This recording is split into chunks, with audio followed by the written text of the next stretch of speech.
Salutations! Welcome to Pod Mortem. I'm Travis Hunter, joined as always by my co-host, my sister, and my brother-in-law. Hi, I'm Reneé Hunter Vasquez. Hi, I'm John Paul Vasquez. This week, we're broadcasting live from the Christian Haute Couture Fashion House, discussing the 1964 giallo horror classic, Blood in Black Lace. This film was directed by Mario Bava from a screenplay by Marcello Fondato, with collaboration from Bava and Giuseppe Barilla, and rewrites by Mary Arden. Blood in Black Lace is one of the first giallo films, following Bava's initial forays into the subgenre years prior. With highly stylized violence, an impressively indelible color palette, and a mysterious masked killer, Blood in Black Lace would not only establish conventions for subsequent Italian giallo films, but would also prove influential for what would go on to become the American slasher. This film was recommended to us by friend of the show, Miguel Myers ATX. Aside from being an awesome person and a great friend of the show, Miguel also runs the horror podcast, My Horror Confessional. Currently in its second season with new episodes every Friday, do yourself a favor and check out the show. Thank you so much, Miguel, for your support, as well as this suggestion. So, Blood in Black Lace, what were your first impressions on the film? So, I had never heard of this movie until, you had watched it, and then you kind of were telling us about it. Mm-hmm. Very, very interesting movie. I like the, I guess I don't really want to give away too much, but I do like certain things of this movie. Okay. I did enjoy it. I do have some things, nitpicky things. But overall, it's not a bad movie. It is a, if you haven't seen it, I would recommend watching this too, because you saying, this is a classic, you can tell, right. You know what I mean? That it is a bit older, but not in a bad way. I did want to ask, I noticed that the colors aren't as, I guess, vibrant or apparent as they are in Suspiria.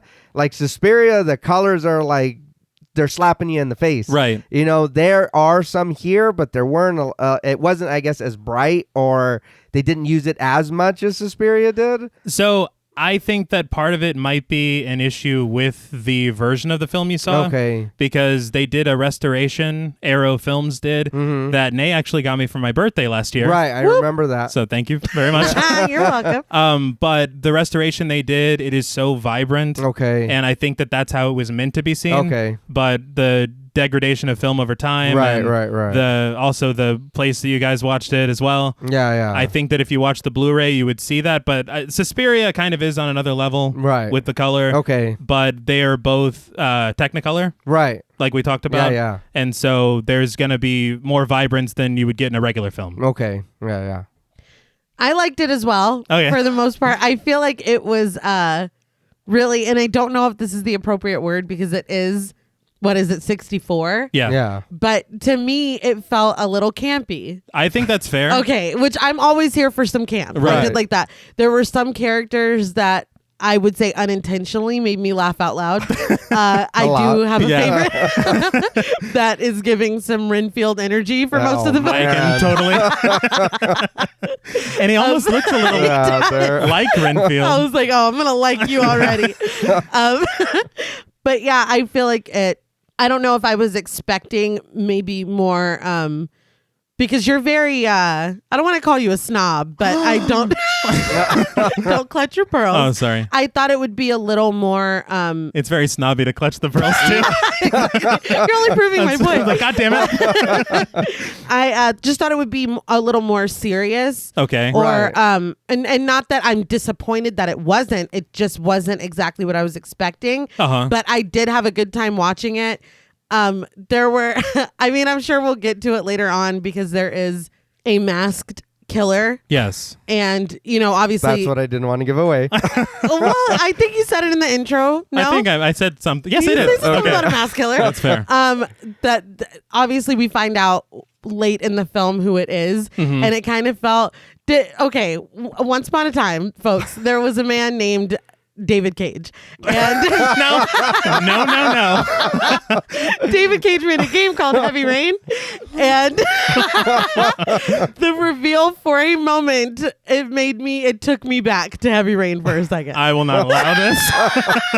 We'll talk about it. This fucking slander. Don't flip the table, Oh snob. my God. We'll talk about it. We'll talk about it when we get there. Now I'm clutching my pearls. I did have a good time watching this, and it was surprisingly campy. Yeah. Which I'm always down Yeah. for camp. So it was a pleasant surprise for me. And some of I already knew about the dubbing and everything, but I mean, some of the acting is a little, turned up to 11, which again is not a con for me. No, Right. not at all. It's very campy and very fun. And when you had said, John Paul, when we covered Suspiria, how B movies and I don't know the politics of if Suspiria is a giallo fan. We're not going to get into that. But you had said that they were kind of next door neighbors, and I It's feel that in this. two wheels on the same car. But That's what he yes. I feel that in this. Yeah. Oh yeah. I think that's very fair, and I think that is something that kind of becomes a characteristic of giallo films, and it kind of gives them their own feel in a way. Right. Right. But the funny thing is that I honestly didn't even know about this film until after I watched Suspiria. Right. And it was because I kept seeing everywhere, they're like, the giallo elements in Suspiria, giallo elements this, Mario Bava influenced that. Right. And I got to check this out. Yeah, when I kept hearing giallo, I'd never heard the fucking word before even. Yeah. And so I felt like Frank Costanza when he's like, what the hell does that mean? Because So he keeps saying it. You got yourself some gelato. I and did, then yeah. you And then got I to the did some bottom of it. research. But I saw it for the first time a few years ago, and I thought that I was like, okay, I'm going to finally take this dive. Right. And for how much horror we watch, it kind of feels like, you're not going to teach an old dog new tricks. Right. But bark, motherfucker. 'Cause I had no idea what this even was. Yeah. And so I think that legitimately this is the perfect introduction to giallo films. Right. Because to me, I think this is the perfect one. So does it get campier, or like what is the evolution kind of? Where does it take us? If this is where it starts, Right. Right. To my experience, the giallo film kind of becomes a little more graphic, Okay. both in violence and sexuality. Okay. There's a lot of violence in this, but it is very subdued compared to what comes later. Okay. All right. But you could almost say the same thing about the slasher film, That's No, true yeah. too. you know? Yeah. But even though this is kind of towards the beginning of the subgenre, I think it's the sweet spot. Right. I know a lot of people think The Bird with the Crystal Plumage, Dario Argento, who was a massive lover of Mario Bava. They actually worked together, and he worked with Bava's son on a few wow. films. Nice. It's like pretty cool. Yeah. But to me, this is where it's at, All right. to quote Beck. I just think that it's got everything. It's got the lighting, the cinematography. It's got stylized performances that we've talked about. Oh yeah. The violence is inventive for the time. Right. You don't really, and each kill is inventive, different from each other. Right. Right. The element of mystery. That's a sucker. I'm a Yeah. sucker Right. for that. There's like a whodunit element. Uh-huh. I made a very short list of giallo, like Go things on. you can expect. In giallo films, you're most likely going to get a masked or mysterious killer, an investigation to solve that, a set piece of deaths or elaborate deaths, dramatic lighting, music performances, stylistic cinematography, and camera work, beautiful women, maybe a bit of perversion or corruption involved, camp, Oh yeah. and logic to the crimes as to the reason why they're being committed. Right. Which is very interesting to me. So is it typically this kind of detective trying to get to the bottom of what's going on? Exactly right. Okay. Because I like that. yes, the thing about giallo films, and Bava is actually considered the father of Italian giallo. Right. But I watched a documentary called All the Colors of Giallo, and I listened to a commentary from Tim Lucas, who is a horror film critic as well as a writer of a Mario Bava biography. Oh my God. And so I got A a lot fan. of yes, you could say that. I got a lot of information from there, but the history of giallo films is that the word giallo means yellow in Italian. And we've talked about this on Talk Mortem, so I hope you're not bored. They've already turned it off. Yeah. But the thing is that giallo was meant as a term to describe thrillers in Italy because of the yellow novels that they were released. I think it was called Giallo Mondadori was the novel and the publisher. But they were a set of pulp novels that were basically detective crime mysteries. Okay. And so that was in the 20s and 30s. But then the films don't come about until the 60s. And they were kind of inspired by a German film movement called Krimis, which was just crime films. Right. And they kind of take some of the elements from there, but all of those were in black and white. Oh, all right. So they say that the first giallo film was Mario Bava's The Girl Who Knew Too Much, which was also black and white. This is 1963. But I'm not arguing with historians or anything. But they're wrong. My thing with, I love The Girl Who Knew Too Much, but I think that it is very Hitchcockian. Right. And I mean, even The Man Who Knew Too Much is a Hitchcock film. Yeah, that's what I was thinking. You know, and we've talked about the film Black Sabbath, which was Mario Bava's film that also came out in 63. That was an anthology film. All right. With Boris Karloff, by the way. Hey. Right. But the first segment of that is called The Telephone. And it's his first like real like toe dip into giallo films. All right. But this film, Blood and Black Lace, was technically the second giallo film. But to me, I think that this is it. But it's number one in your heart. Like the other ones were warm-ups. Yeah, exactly. This is the main event. Now, before we stalk this film in the night, we would like to issue a warning for spoilers. Pod Mortem is a very in-depth podcast, and in thoroughly discussing horror films, we have no choice but to spoil a thing or two. If you don't wish to be spoiled, please go watch the film, then come back and enjoy the show. If you've already seen the film or don't care about spoilers, let's walk the runway.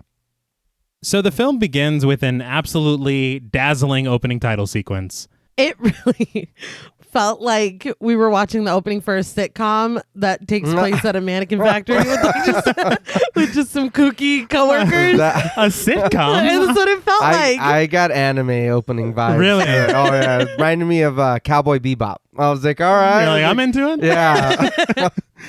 But seductive brass cuts into light percussion as the camera pulls up from a sparkling gown worn by a red mannequin. So I love the theme of this.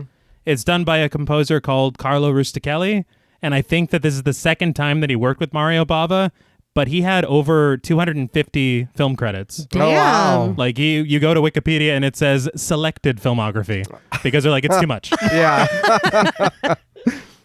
But we get the title, Blood in Black Lace, under the original Italian title, Se Donna per l'Assassino, which translates to 6 Women for the Murderer. I think that both titles are very cool. Yeah. I think that they changed it in the States because the idea of kind of like the body count horror Yeah. hadn't really become a thing yet. And so they probably thought that people would just be, okay, there's one Yeah. and 2 women. Yeah. And so they kind of like, all right. Fair enough. But we're then treated to shots of each of the major characters in their own colorfully lit tableaus, the camera panning through bright flowers, mannequins, and dress forms to meet and introduce them. But the sequence ends as the camera dips back down into the gown, bright lights reflecting from it as the song ends. I love this so much. That's what I'm saying. That was an anime opening. Like- Yeah, I was like, all right, let's see where this is going. It And just felt like if you change the music, it's very come on, knock on her. Like, wow. like if you It's Three's mute Company. it, well, not specifically, Right. but I mean, you put like a little poppy whatever to it, and Like it you looks want to like go we're just somewhere everybody introducing. knows your name? Uh-huh. Exactly, yeah. I was, for some reason, this is the dumbest thing. I was thinking the Seinfeld theme, even though they don't have that kind of opening at all. What's the deal with mannequins? But the second I saw this, I was like, oh shit, I think I'm going to love this right off the bat. I think it sets the tone artistically Yeah, for sure. for what you're about to see. And I did learn on commentary, they said, because unfortunately guys didn't get to see the colors pop like I did on the Blu-ray, but they were told that Technicolor would not work for a horror film. They said that's for comedies and musicals. And Mario Bava's like, fucking watch this shit. Yeah, what the fuck? But we cut to a bright red sign for the Christian haute couture fashion house swinging in the winds of a storm. A chain on the sign snaps and it jostles loudly as the camera presses in on a fountain in the center of the plaza. Rain whips through the streets as Nicole, played by Ariana Gorini, steps out of the bright lights of the fashion house and into the night. Waiting, silhouetted by a tree, is Frank Scalo, played by Dante DePaulo.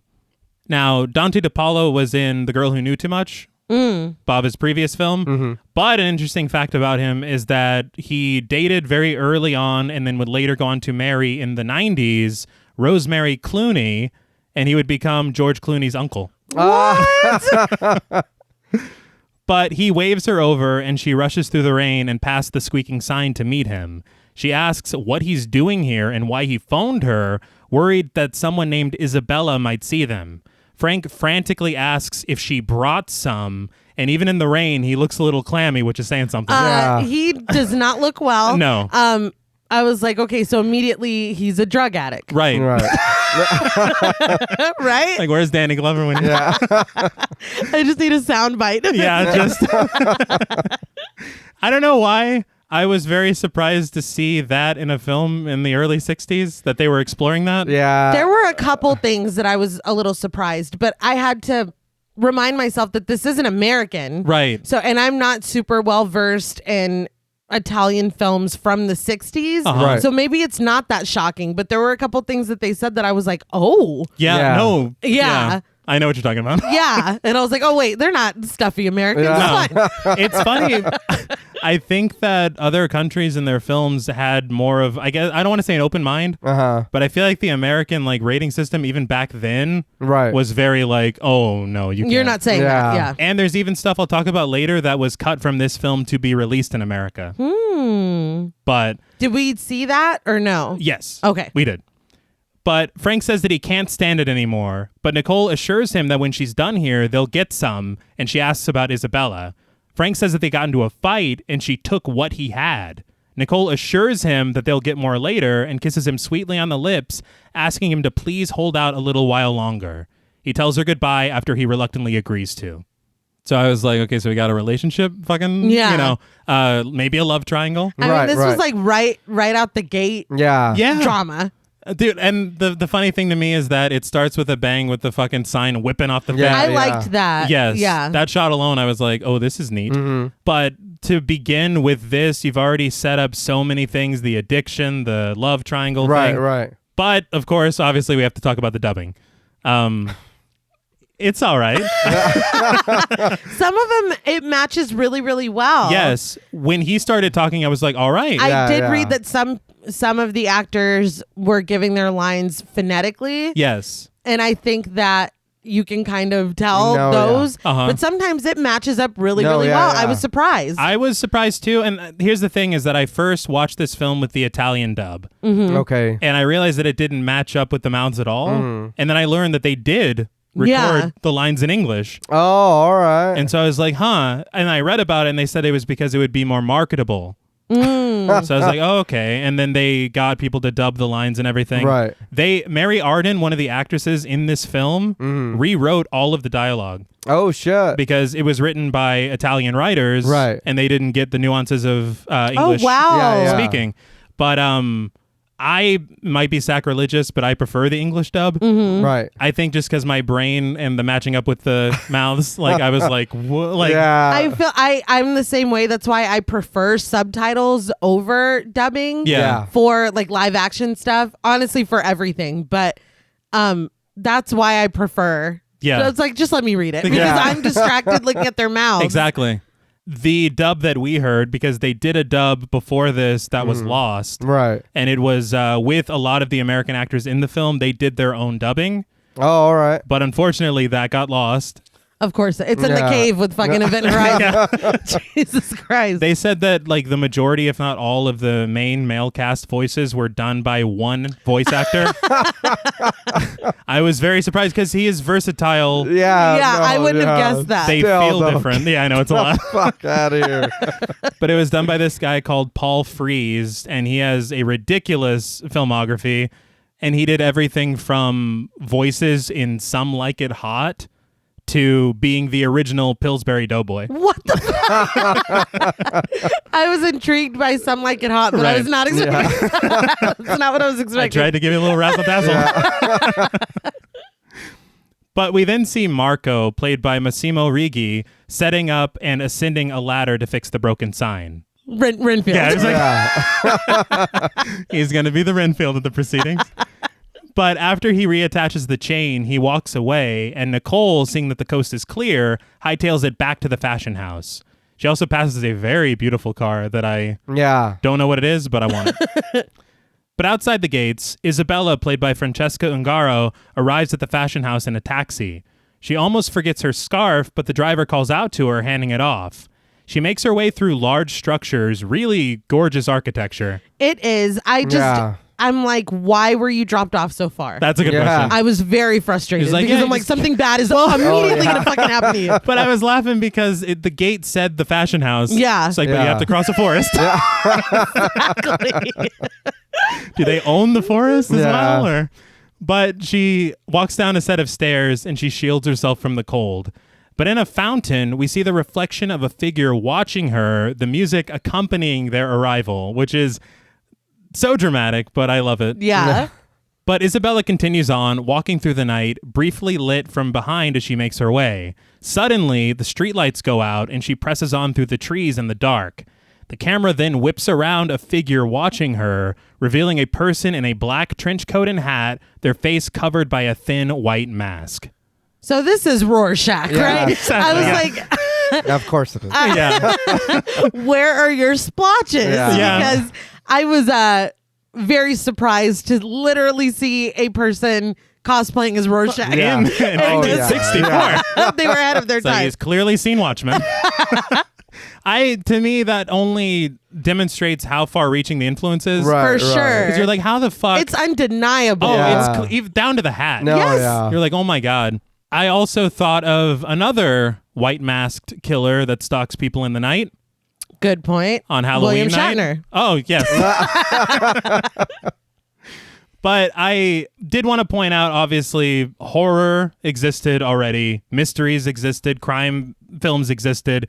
But I think that giallo brings them together in such an interesting way. Yeah. That it creates this thing. They said that giallo films, especially Blood and Black Lace, influenced everyone, including fucking Martin Scorsese, Quentin Tarantino. Damn. Quentin Tarantino actually tried to release this film on his own label, but he couldn't get the right restored film, I believe. Uh-huh. Damn. He was very pissed off about it. Oh, wow. I believe But it. he was, but he was pissed off in kind of a funny way because he's Tarantino. I'm like, man, Yeah. I'm just trying to release a film, man. Something like that. Something like that. That was a direct one. But the music grows tense as the trees whip around Isabella and she picks up her pace. But she stops in her tracks for a moment when the movement of the trees doesn't seem to be caused by something, but rather someone. She breaks into a jog, but out from behind a tree jumps the masked figure. They grab Isabella, struggling with her for a moment before bashing her face into the tree and strangling her with the very scarf she was wearing. So it's the driver's fault. Yeah. Yeah. He's like, don't forget this. He's the one You're that jumped gonna out. need this later. This was very quick. Yeah. Yes. I mean, it starts we're at a running start from the whole, this dude's fiending and trying to get his shit, and then immediately somebody's dead. It's like, okay. Right. I was like, it happens abruptly. Yeah. And it Yes. was like way more violent than I expected. Oh, no, yeah. Like- For, what is it, 64, you said? Yeah. You think about like, I mean, even American films, you think about Psycho, Yeah. which was shocking in its own way, but didn't really show that much. Right. But Yeah. her face is bloodied and Yeah. fucking, she is strangled. Yeah. Yeah. Like you watched it. I feel like we are also automatically, because they mentioned Isabella, Yes. so automatically, what's his name? Frank? Yep. We're Yeah. like, okay, so we know who did it. Yeah. Exactly. And I think that's another great thing that they do in this film is they create so many red herrings. Yeah. It's like a fish tank. Yeah. But inside the fashion house, Contessa Christina Como, played by Ava Bartok, shuts off the lights for the evening, and she hears squeaking noises coming from behind a curtain. Emerging from behind it is Marco, who appears to be adjusting his collar. If suspicious were a Yeah. person, Oh, man. it would be this man. And he I was like, carries- nope, it wasn't Frank. Yeah. I've changed my vote. He carries that energy throughout the whole film. Yeah. The Yes. entire Yeah. film. It's so it great. only ramps up, if anything. Like, Yes. if nervous or suspicious were a human being, Yes. it's this guy. Personified. Yes. But he tells her that the sign must have snapped off again and asks if she wants him to fix it. She tells him that he can do it tomorrow before putting on her glasses and heading into the other room. Marco looks even more uneasy, but then he walks into a hallway. Then he looks around very nervously before heading into a room, and behind a partition where he pops a couple of pills, pours himself a drink, and gulps it down. Murderance thirsty work. It's like, damn, they didn't tell me fucking don't murder while you're dehydrated. One thing I will say, though, is like I said about the red herrings, I'm going to go ahead and even more so later, but I'm going to say this film influenced Scream. Yeah, when you said red herring, that's exactly what I thought. Oh, yeah. No, Right? yes. Yeah. Even more. You were just going back to normal? You're like, yeah, whatever. Well, I got the red herring thing, but you're right. More later, there definitely is. And I do want to say before we continue that with the English dubbing, they also changed like all the names of the characters. Yeah. And so you're going to hear us refer to like Christina Como instead of Cristiana Cuomo and Max Moreland instead of Massimo Morlacchi and stuff like that. It's just because they changed it. I don't know why they changed it. Right. I don't know if it was to Americanize it. I'm sure. The names aren't hard to say. Yeah. It doesn't matter, dude. But anyway, like, Sadly. stupid reasons for People everything. they don't take the effort. Make the effort. Yeah, we know what you I'm meant. still in Tarantino time. I don't know how to talk, okay?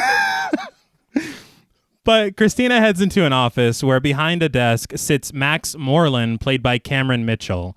Now, Cameron Mitchell was kind of doing very well for himself in Hollywood. And I read that he actually got divorced and then he moved to Europe to make pictures like these. Right. And he called them his alimony pictures, Oh, damn. which is Fuck. kind of upsetting. So But, is it like in Once Upon a Time in Hollywood? yeah, pretty much. All right. With Tarantino's back. Yeah, goddamn. So Mario Bava watched that movie. Yes, and then Came time is a back. flat circle. Yes. Yes. Mm-hmm. But very interestingly, I learned that he was in the first production of Arthur Miller's Death of a Salesman in 1949. Oh, wow. Oh, okay. And through working with Marilyn Monroe in 1953 and having already worked with Arthur Miller, he's the one that introduced them and they eventually got married. That's so cool. Isn't that crazy? Yeah. They talked about how, I guess, since he had such a prolific career, he worked with all these like big name directors, John Ford, he met Fellini and all this shit. But he said that Bava was the best director he ever worked with. Aw. Oh, nice. When people say stuff like that's the most fun I've ever had on a set, you think like, everybody man. else is like, well, fuck you then. Yeah. Oh, hell yeah. I'd be pissed. My favorite director. Yeah. Wow. Okay. Well, even compliments people give me, if they word it wrong, I take it bad. That's true. You do. You can't even, like, if somebody says, like, man, like, if I make dinner, all right, and someone's like, this is the best dinner you've made in a while. I'm like, so all those other dinners were shit? Great. No, it means you've really outshined yourself with this meal. How long have I been fucking up dinner? But Christina tells Moreland that Isabella hasn't shown up yet, and this is the third time this has happened. See, this is why I am notoriously early for work. Right. For every shift, I'm very early. So if even it's time for me to be there and I'm not there, people are going to be like, maybe she got murdered in the woods by Rorschach. I mean, if something were to happen, if something were to happen to me on my way to work, my absence would be noticed very early. Right. That's the only reason I'm early every day. Like, I'm not here to work or anything. Yeah. I just need you to know. You guys see me, right? I have a schedule. But Moreland suggests a fine for Isabella, but Christina says that the next time this happens, she's getting fired. She bails out as Moreland drinks his tea with a slight smirk. I was like, there's a little red herring too. Yeah. Yeah, because he's like, Yeah, he's like, I it's killed not going to her. happen again. But Christina heads into a massive, brightly lit room, saying goodbye to a few employees who are leaving for the evening. So this film, I was very surprised to learn, was made for $100,000 or less. Oh, wow. Damn. It's very hard to believe with what you see, because the set design done by Arrigo Bresci and the costume design done by Tina Grani is like next level shit. But you see that they're actually using a lot of real locations, Yeah. which cuts down on that. Right. Which, by the way, the interiors of this building are the Palazzo Brancaccio, which you can rent and actually like maybe get married in or something. Shit. Oh, nice. Not that I'm planning anything. No big deal. But Christina steps into a booth surrounded by pink curtains, finding Nicole standing there. Sat in a chair in the booth is also Peggy Payton, played by Mary Arden. Christina picks up a black dress that's just kind of crumpled in the corner of the booth, and she tells Nicole that she wishes she took better care of the things she wore, reminding her that the show is tomorrow. Nicole apologizes, and Christina agrees that she is sorry, especially when it's time to leave, as she has no mind for anything else. I mean, same. Yeah. It's like, have you ever worked before, man? Yeah. We're ready to go the fuck home. Every day is a countdown. Yeah. Yes. Like, come on. But after Christina storms off with the dress, Nicole spouts off to Peggy asking, what does she expect? I'm not in mourning like her. That was so fucking mean. Yeah. I was like surprised. damn. Yeah. Some of us got lives to live, bitch. I was like, what? But with sympathy, Peggy says that Christina hasn't been the same since her husband died. Now, Nicole knew that, and she still exactly. said it. And I will admit, it's not very organic, Right. to put it that way, for them to be like, on Front Street. Yeah. Definitely, especially when it's explicitly stated in a little while, very soon. Yeah, So I it's actually like twice. We Yeah. don't need it. would prefer that they did it just that time. Yeah. It would have made more sense.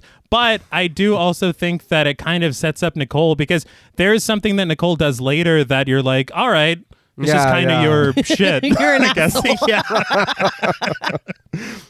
But Christina goes to a nearby armoire to hang up the black dress, but when she opens it, she finds the strangled, bloody corpse of Isabella. She also finds the soup Nazis recipes. But the camera zooms out dramatically as Christina recoils in shock and shouts, Isabella! I was like, just trauma on top of trauma. Yes. She's already fucking grieving. Like, really? You needed to find this in here? Yeah. Of all people. Who put you in there? Tell me right now.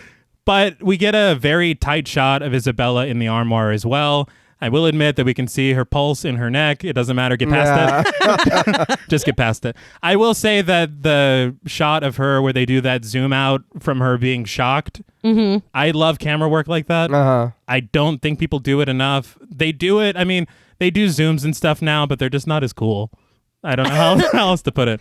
I feel like most people want everything. I know that this is its own style, Right. but it is very specific to what we're watching. Yeah. So that's not going to fit in everything. Yeah. No, You're like, but put it but in do everything. it, yeah. Have you tried it though?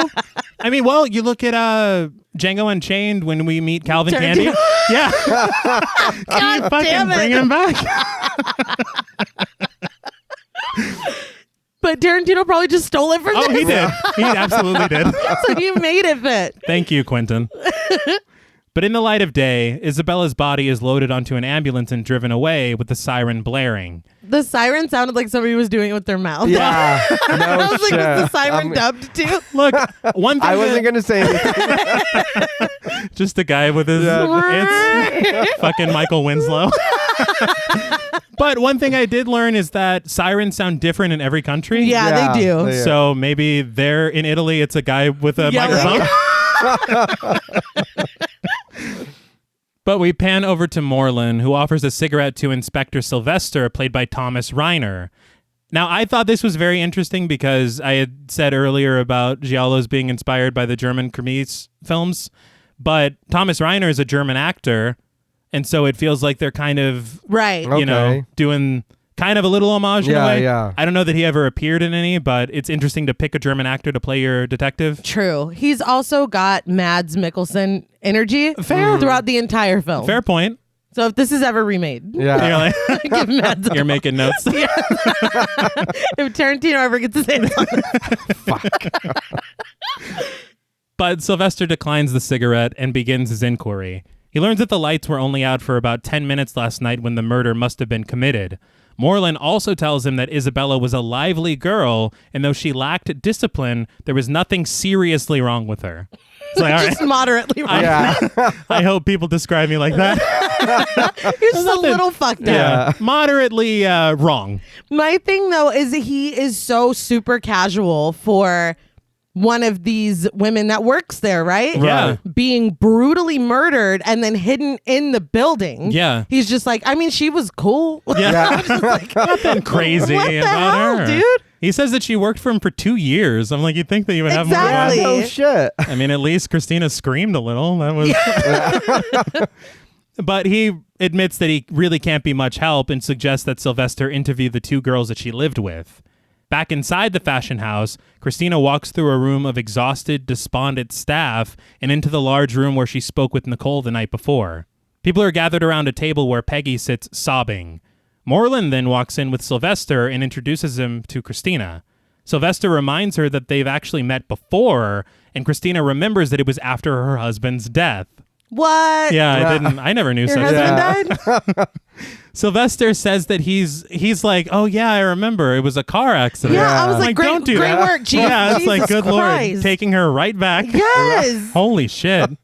But Sylvester says that she must know a lot about all the girls here, but Christina reminds him that she doesn't run a boarding school. When the girls are finished here, they're free to leave and do whatever they please. But she excuses herself to the studio, and Sylvester begins to survey the area, walking around a little. As Marco starts to walk away, Sylvester stops him, confirming his story that he was outside at the time fixing the metal sign at Christina's request. He's already sweating. Yeah. I just love that he tried to make a break for it. He's like, well, I'm not obviously. I mean, obviously, you don't need to talk to me. Yeah, I'm you were just talking gonna... to Mr. Moreland, right? But bursting into the room is Marquis Richard Morel, played by Franco Rossell, and he's flanked by two policemen. He shouts at Moreland, furious that he was snagged by the police as soon as he made it onto the property, and Sylvester immediately heads over to chat with him. He, angrily introduces himself with all three of his names. Yeah. He's like, I'm from Castle Franco. It's very... like, we get it. Yeah. You're very rich. It's very, do you know who my father is? Yeah. Vibes. I hate it. Yes. Sylvester's like, all right. Yeah. But then Greta, played by Leah Kruger, says that Morel is here to see her. He's her fiancé. Cesar Lazar, played by Luciano Pigozzi, starts laughing, and Sylvester asks him what's so funny. Greta says that it's because she lives with Morel. It's like, but still, why is he laughing? Yeah. He's like, yeah, fiance. Yeah. It's like, dude, someone was murdered. Yes. Right. Why And are you giggling? He's fucking tickled. But Sylvester asks if they know Isabella, and Morel says that Greta introduced him to her, but he only knew her slightly. The way that he answered, everyone is just so fucking weird. Yeah. Yes. You can't just say, yeah, I met her once. You have to be like, yeah, you introduced me, didn't you? Only slightly. What the fuck does that mean? Well, you murdered her. Exactly. Yeah. Everybody is giving I killed her energy. And I think that's the thing is that also, why did he have to bring Greta into it? It's like, she's the one who introduced me. If I'm going down, She is. Yeah. There's a lot of smoking, too, in this. Yes. I was like, Yeah, there Jesus is. There is. Christ. Sign of the times, man. Yeah. It's kind of crazy to see. It makes me laugh now because, if you even watch a movie on Netflix, it'll be rated PG and you'll look up and it'll say for smoking. Yeah. Yeah. Like, is that? I don't know if that was a dumb fucking. Is smoking that damaging? Come on, guys. Yes. Yeah, a little Is bit. that bad Yes, for it is. you? Podmortem PSA. Don't smoke. Don't smoke. Well, depends on what you smoke. Cigarettes. That's bad. But Sylvester finally draws his attention to Peggy, who is still openly sobbing. She's cradled by Tildy, played by Claudia Dantes, who says that Peggy and Isabella were very close friends. Sylvester kind of badgers Peggy a little, pleading with her to tell him who Isabella went out with. Caesar tells him to leave her alone and says that everyone knows Isabella's lover was Frank Scalo, the antique dealer. Really, I dude? guess. Yeah. Yeah. God damn. First and last. Yeah. And his job. Yeah. He lives on. It's Yeah. like, God damn. And his socialist. But at the antique shop, police are in the middle of investigating when Zankeen, played by Giuliano Raffelli, chats with Sylvester. He tells him that the police have confirmed drug use, seemingly handing him what looks like a bag of cocaine. The way he says it is just like, no, it's drugs. Yeah. It's like, It's like, all I right. better Can smell you- it to make sure. Yeah. right? Can you be more specific?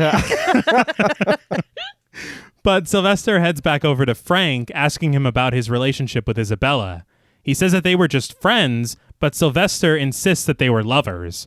Frank admits that he doesn't believe in exclusive relationships as Sylvester weighs the drugs in his hand. Frank's like, one thing you need to know about me is I be fucking. All right? I'm not shy about it. Yeah. I'm not. If something happened, yeah, we probably did. Well, In fact, what are you doing later? But Frank nervously notices the drugs in Sylvester's hand, and Sylvester asks if he's seen it before. Frank gives the worst possible answer. No, I don't know. what is it? Yeah. Very shifty, but his eyes are like, my nose clamps. Yeah. Like, he knows. He's got my drug. Yeah. But to a dramatic music cue, Sylvester tells him, cocaine. I was like, this is very good. Yeah. But he says that it was found in Isabella's house. This is what Frank was saying. She took what I had. Yeah. His very small bag of cocaine. Yeah. But Frank says that he knew nothing about it, but Sylvester asks that he remain at his disposal and leaves. Frank is left there smoking his cigarette. The prime suspect, clearly, Obviously. Oh, yeah. gets switched back from... Yeah. I mean, I still got my eye on Marco. Very fair. It made me laugh because he was like, when he said that he had found it with Isabella's stuff, he's like, Isabella? He's like, and who is Isabella? Yeah, it's like, look, I have been with a lot of women. Just deny everything. That's I don't know who that is. Yeah, and you're saying she's a human person? I'm sorry. I've never... nothing's This is coming back. news to me. But back at the fashion house, the show is underway as Christina gets Nicole's dress ready for her to walk the runway. Was anybody else shook that they were still doing the show? Well, Yeah. Because I was. They heard that song by Queen. The show must go on. I mean, dude, I'm sorry if I've been planning this for I don't know how long. How many models do we have here? That's one model. But We're down one model. Yeah, but Isn't that in poor taste? Well, yeah, but that isn't. That's not what we're talking plus about. you found her in here. Oh yeah, that's Like true. 12 hours ago. Yeah, it's haunted. So I mean, Put the ghost in a dress. Do what you Yeah. gotta do. see what happens. But Christina heads over to Caesar, who holds the black dress that Isabella was meant to wear. Christina snags it and asks Peggy if she would like to wear it, but Peggy just completely breaks down and rushes off, which annoys Christina. Christina's like, oh my God, get Yeah. the fuck over it. She's Like, like, it's been 12 hours. You're going to ruin your makeup. Yeah. I was like, Yeah. what about her life? Her best friend's dead. There's a just show. so- Yeah. Yeah, show I'm must like, go on. nobody has any feelings. It's No. just weird. I think that plays into it so well because it only makes everyone look more suspicious. Absolutely. right. But Christina then asks Greta, who refuses to wear the dress, saying that it's probably bad luck. But Nicole, who is already outfitted, says that she'll wear it, with Greta remarking that she's a cynic who doesn't believe in anything. Nicole does not give a fuck. Yeah. Not at all. Now let's calm down on cynics who don't believe in anything. Feeling a little attacked. You would wear the dress. Well, I mean, probably. I'd be like, Isabella's going to haunt my ass for taking her spot. Isabella would want me to wear the dress. But Marco rushes Greta off, but then stands there alone. He fiddles with his collar again before walking off suspiciously. So I have to call out the camera movement in this scene because the choreography of this shot, there's so much going on. Yeah. They talked about it on commentary with all the extras, all the people where it's kind of following from situation to situation. Right. Peggy rushing off to cry, all that stuff. The thing that shocked me, and they confirmed this on the commentary, is that because the production budget was so low, they didn't have a dolly for this film at all. And so what Bava did was he placed it in a child's wagon Yeah. and just rolled it. It worked. It Yeah, works very it well. works. They said that the camera operator was Ubaldo Terzano, and he, interestingly, Bava worked for his father as a camera operator because Bava started as a cinematographer. Oh, that's so cool. And so there's a All lot right. of like, I don't know if it's just the Italian a small culture, circle. Yeah, the yeah. family element, because you got his son working with Argento, you got, it's just, That's really cool. it makes my heart smile. Yeah. But in the hall, he takes another pill, which appears to be fast acting because it chills him out immediately. It's like, does it melt on your tongue? Or like But he returns to the large room where Nicole is modeling the dress. Looks pretty good. It does. All of the dresses are yeah. beautiful. It's like the Betty Draper show. Yeah, Like, yeah. they're all gorgeous, but that dress is haunted. Oh, yeah. Like, all jokes aside. To be serious for a It's moment. got a death curse. I'm You're Felicity Ralph. crazy, Ralph. You know what? What? It honestly tracks. I'm Honestly, not even yeah. I think if about it. anybody I've ever known could be Crazy Ralph, I think It's it's me. yeah. Crazy Reneé. But as Marco inspects the dress, he notices that it's missing a brooch.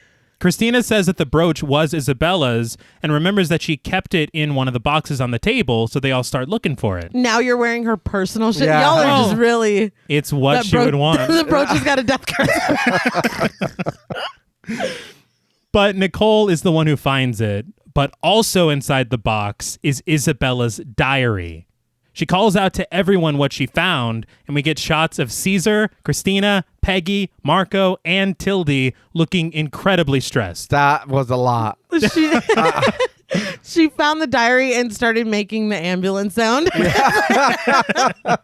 Shut up. Well, I would probably say something. Yeah. Nope. But the way that everyone looked at me, I would immediately regret that I said anything. I would shut the fuck up. Yeah. I would read it from cover to cover, and then I would react accordingly. I would probably be haunted for reading for reading her diary. But I want to get to the bottom of this. I'm reading it. Yeah, I'm but not not saying out a fucking loud. word either. No. Not out loud. Yeah, but you're reading it for the tea, simply. Both. The tea is just a side effect of me solving her murder. I think the solving is the side effect. But Nicole reads from it. He's a man that awakens such deep feelings in me that afterwards I feel limp, empty. Caesar's like, let me see. And he snatches it. Yeah. I'm like, I understand we're all very horny here. That was a very sexy passage that you just read. But Marco says that he doesn't think that they should be reading this at all. And Christina takes it from Caesar. But Marco's like, yeah, guys, we probably shouldn't be reading this. Yeah, see, It's still he says it. suspicious. It's not at all said like a matter of preserving Isabella's Right, privacy. right. No. It's like there might be some shit about me in there. But Christina says that it should be taken to the police, and Nicole says that since she found it, she'd like to take it to the police tomorrow. Christina closes the diary and hands it over to her, saying, "As you wish." I will turn it over after I stay up all night reading it. Yeah, of course. Well, I think that that's assumed. Right. For sure. And now you've just put a target on yourself. Exactly, which the "as you wish" feels loaded. Absolutely. When she gives it back, everybody's looking at her like, Yeah. what are you going to do with that? I mean, I would be scared. Honestly, if she said that to me, I'd be like, actually, you can take it. No, I don't need it. Oh, well, would you just need to know. God damn it. I'd still take it back. It's too nosy for your own damn good. It's really going to be my downfall. I already know. But Nicole stashes it in her purse, but when Peggy gives her almost too eager of a look, Yes. Nicole takes her purse out of the booth and sets it on the table in the common room before stepping out to walk the runway. The shot lingers on Nicole's purse as all of the suspicious eyes of the main cast of characters spy its spot on the table. But nobody goes for it, and Nicole returns to find her things just as she left them. The fact that she took it away just to leave it again. Yeah. I was like, they all watched you. I don't know. I think what I got from that was that if it was in the booth the way that it was, Peggy could have snatched it easily. Yeah. And, Now and nobody would know. can. Yeah. Okay. And if anybody can, nobody can. Right. So the way that the shot lingered, I'm fucking everyone's a suspect. Yeah. You know, I just love it so much. But Nicole steps out of the room, eyed closely by Tildy. In the pill popping hallway, Nicole makes a phone call to Frank asking why he didn't come. He tells her that he isn't feeling well, but she tells him that she's got some. But even more, she tells him about the diary. A shadow enters the frame in the background, eavesdropping on the conversation as Nicole says she was worried there would be something about Frank in there. But she says that everyone saw it and that she plans to give it to the police tomorrow. Frank says that'll give them time to look through it and that he'll be right over. She's like, I thought you were sick. I laughed out loud. Yeah. He's made a full recovery. Yeah. But he goes, look, I can barely breathe. Yeah. He's like, but if you have some, I'll feel better. It made me laugh because he's like, I almost mugged a cop for a very small amount. Small amount of it. But the shadow disappears as she turns around and gets off the phone. I love this because, again, that shadow could be anyone. Yeah. For some reason, at that point, I was like, I think it's Marco.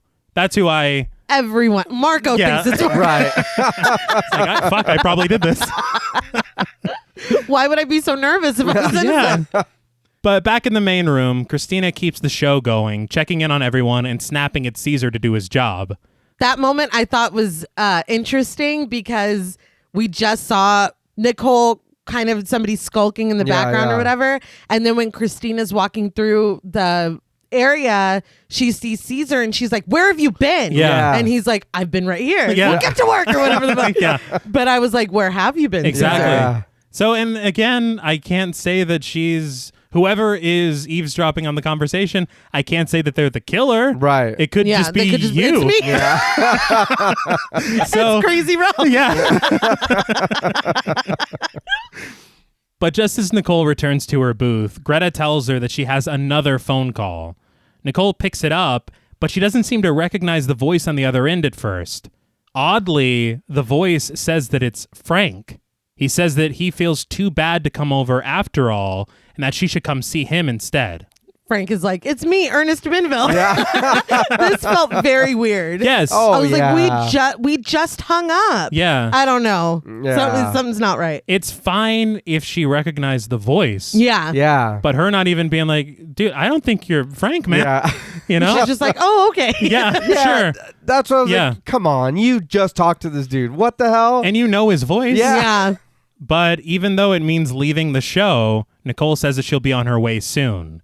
She heads over to Peggy, telling her the deal with Frank, and asks if she can borrow her car. Slightly annoyed that she's leaving in the middle of the show, Peggy still decides to help her. I genuinely couldn't believe this because Huh. Peggy's like, we're in the middle of a show, and Nicole goes, who cares? Yeah. A lot of people. How about everyone who set it up? What are No you talking about? Like, this is in Isabella's honor, right? we're already down one model. Yeah, It's now like, you're God fucking- damn. But Nicole asks her to go get her keys, but to make sure that nobody notices. Peggy heads over to the table where Nicole's purse is, and we see her dig into it, her hands clutching the red binding of Isabella's diary. With Peggy's back to them, Christina and Tildy notice something very fishy going on and ask Peggy what she's doing.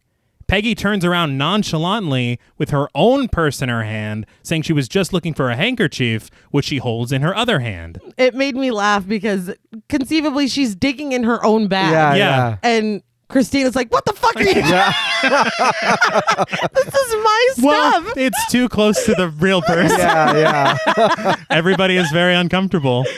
But Peggy returns to Nicole and unwraps the handkerchief, which was hiding her car keys. She tells Nicole about an alarm that's in the glove compartment and tells her to be careful. Nicole rushes off, and we see a staff member roll a cart past her purse on the table, which obstructs our view. When they pass by completely, her purse is gone. So in this moment, I was like, did Nicole leave without taking her purse and then someone snatched her purse? That is not what happens. No. No. I was like, they really heightened up the drama Yeah, for yeah. nothing. For someone For- stepping out. for what we already knew was happening. Yeah. But this upcoming is my absolute favorite sequence in the film, and let's go. Nicole arrives at the antique shop in Peggy's sweet-ass car. She pops open the glove compartment to press the button for the alarm, just like she was told, and afterwards, she heads inside with her purse in hand, switching on the lights and calling out to Frank. She locks the door behind her and walks past bookshelves as well as a full standing suit of armor. I was Yeah. like, this is some Scooby-Doo shit. Yeah. Oh, yeah. What I read is that this entire sequence and scene was filmed in the building that was kind of their props department. Uh-huh. Oh, cool. And so, again, using locations. Yeah. But that might explain why we see so much of this interesting Yeah. yeah. stuff. But, I mean, I believe there are 2 suits of armor in Yeah. this Well, building. I mean, using it as a front for an antique shop, you could have anything in Exactly. there. Like, that's really smart, Kind of actually. Very brilliant. But as Nicole walks deeper into the building, the camera pans back to the suit of armor and then behind a shelf where we see a gloved hand reaching slowly for the light switch. So the black gloved killer is like a massive staple. Right. And giallo films kind of, I don't want to say started here. I mean, this is the blueprint, and this is one of the like most indelible images in almost all of them. So that's when people are like, it wasn't that. I was like, it's this one. Yeah. Like, it's... You're all wrong. Yes, look, you studied your whole life, I get that. And I discovered giallo films like maybe 4 years ago. But let me tell you how you're wrong. But Nicole makes her way through the building as lights pulse on and off and the main theme plays in the background. I love that there are like 5 variations of this theme song. Yeah. Like, it is it's so like cool. Depending on what you need. Yeah. You reminded me of something that I forgot to mention at the top, is the cool intro you said looked like a sitcom Yeah. or an anime. They hated it in America. Really? Yeah. And so they used a different version of the theme song. I think the one that might appear in this scene. Okay. The one that sounds a little... on our door. No. Not at all. The one that's a little more subdued. Oh, okay. Not that song. The main theme from Blood and Black Lace.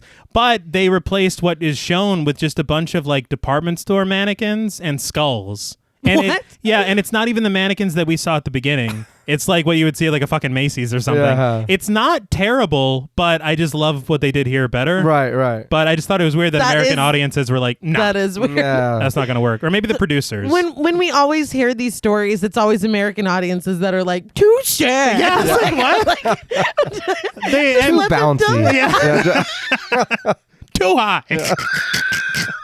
I just I don't Let get these it. people tell the story that they're trying to Yeah. No shit.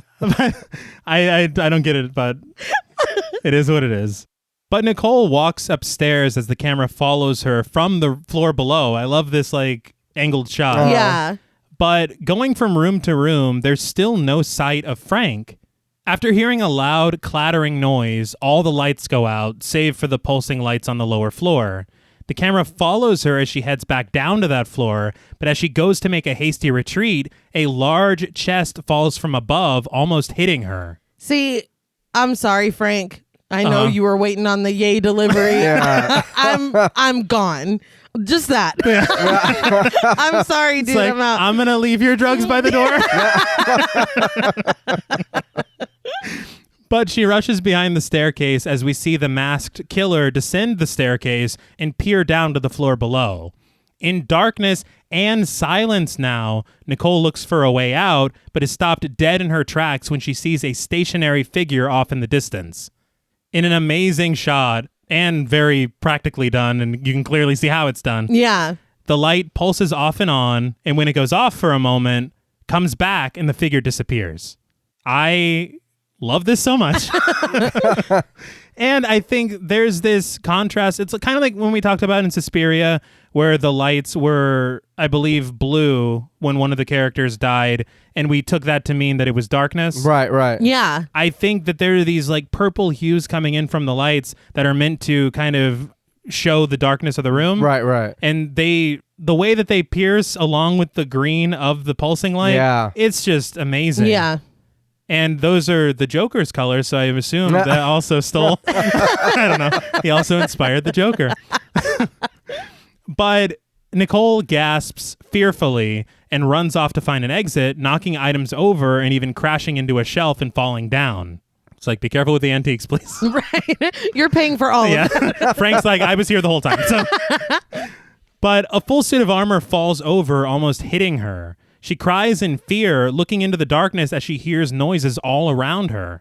Out of nowhere, what appears to be a javelin loudly strikes a shelf right next to her.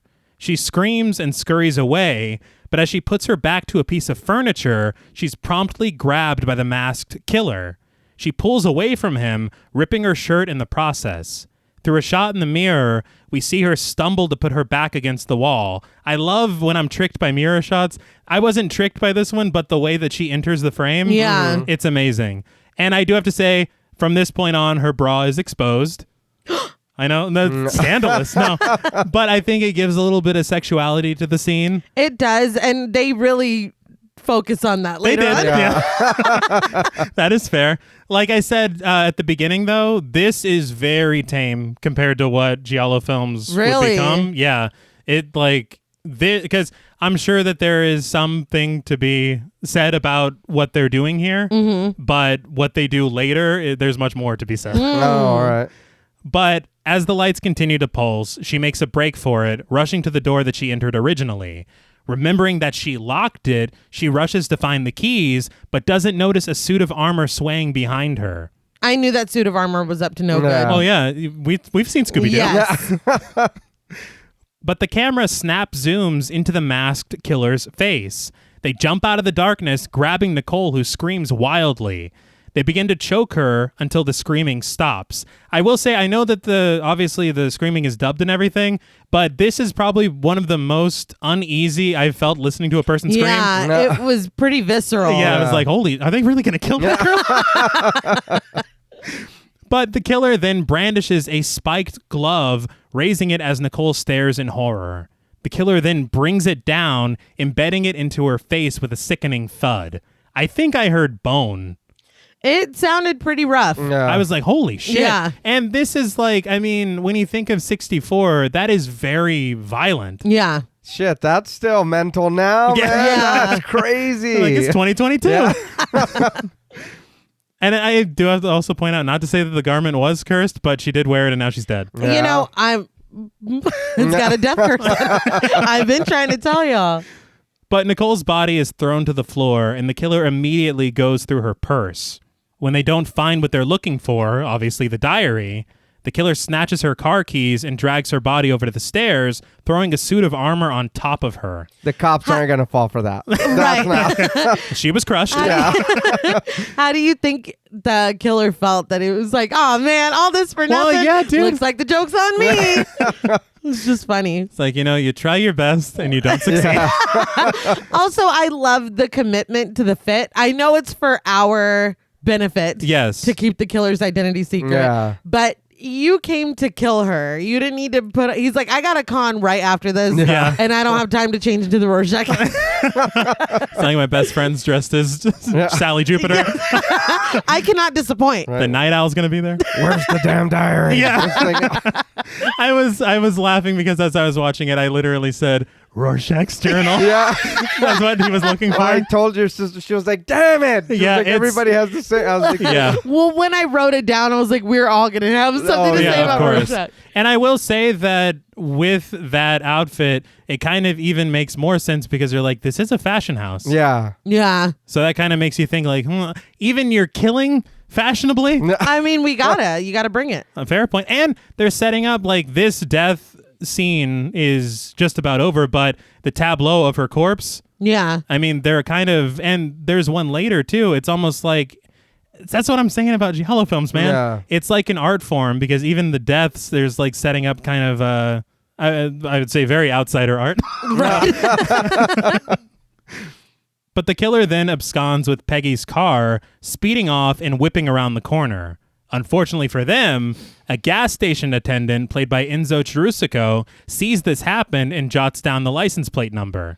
It was weird to me that he even took notice because it was a super cash way to drive off. You've never left. That's not how y'all drive That's when how- you're just completely innocent. That's how I leave HEB. I don't. I was like, dude, Yeah. chill out. That's what Oh, shit. Dude, yeah. I swear to God, and you see it in true crime all the time. Yeah. People getting For the caught, stupidest shit. pulled over Yeah. for Yeah. speeding, and you're like, you're Ted Bundy. It's like, dude, holy shit. But I have to repeat, this is my favorite sequence in the entire film. I love the use of music when it's necessary and then complete silence and sound design after that. Yeah. Obviously, the lighting, the way that the suspense builds, I think was very informative for a lot of the more suspenseful slasher films. Right. I thought of two films watching this scene. There's one in Argento's Inferno where it is literally the pulsing lights and everything, clearly influenced by this. Right. But the other one that I thought about that we've actually discussed on this show, which was episode 69, I Know What You Did Last Summer, Yeah. right? I've been thinking of I Know What You Did Last Yeah. Summer since kind of his little outfit. Is it the coat? Because it's the coat, the hat, like it's very like fisherman over the top. Uh-huh. And yeah, I completely agree. With the unfortunate scene. Our Yeah. queen. Our queen, yes. Uh-huh. Long live Helen Shivers. But in the next scene, we see Peggy and Tildy arriving home at their apartment in a taxi. Peggy gets out, telling Tildy to have fun, but to not come home too late. I did forget to mention when you introduced Tildy. Uh-huh. Do you know the FBI profiler? She's on like Deadly Women and Stuff. Candace DeLong. Yes, She exactly. looks fucking just like her. And so in all my notes, I refer to her as Candace DeLong. That is so like specifically accurate. I will never watch this film the same again. It's like she's gonna solve this, guys. She's gonna figure it all out. She's watching very closely. But before Peggy is inside, the taxi speeds away and she realizes that Marco is standing in the street. Not Marco. Yeah. He says that he wanted to keep her company until Nicole got home and asks if she's afraid to be alone. I'm more afraid now. Yeah. Like, I'm actually less afraid alone. Yeah. But Peggy says that she doesn't really care. She just wants to go upstairs and get some sleep. But Marco reminds her that she has to stay up until Nicole brings her car back and simply asks her, please.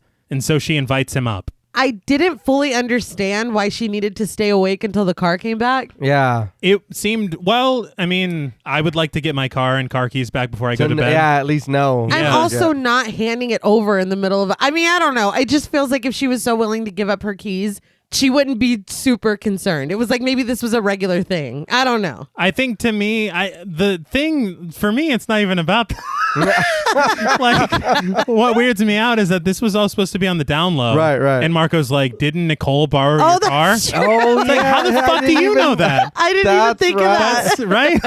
You're like, why am I sleeping? He's like, no, those. You don't tell me to fucking stay awake. No, Marco's like, because she was driving it when she came to the. I never saw her at all. But he says that he couldn't have gone home with an easy mind knowing that she was alone in the house. But we pan across the interior of her home, all the furniture covered in white sheets. I'm like, I see why he was afraid for her because her couch is haunted. Yeah. It's Isabella. Yeah. It's for the dress. She's like, it wasn't even her, but she's still haunting her. It doesn't matter. But we hear ominous music as we see someone in a trench coat kneeling over the fireplace, hard at work on something. They turn around to meet Peggy and Marco as they walk in, but it's just Clarice, a housekeeper played by Harriet White Medine. So the fake out. I thought this was very funny. Yeah. I was like, Well, it's funny because we don't really know at the moment, aside from the desire to get the diary, the motivations of the killer. We know that Peggy potentially has the diary. Yeah. But I'm like, why is the killer in her apartment? just waiting. Just here. And so I was like, okay, good. Okay. But something interesting about Harriet White Medine, much like the actor who plays Marco, she was in Bava's Black Sabbath as well. Oh. All right.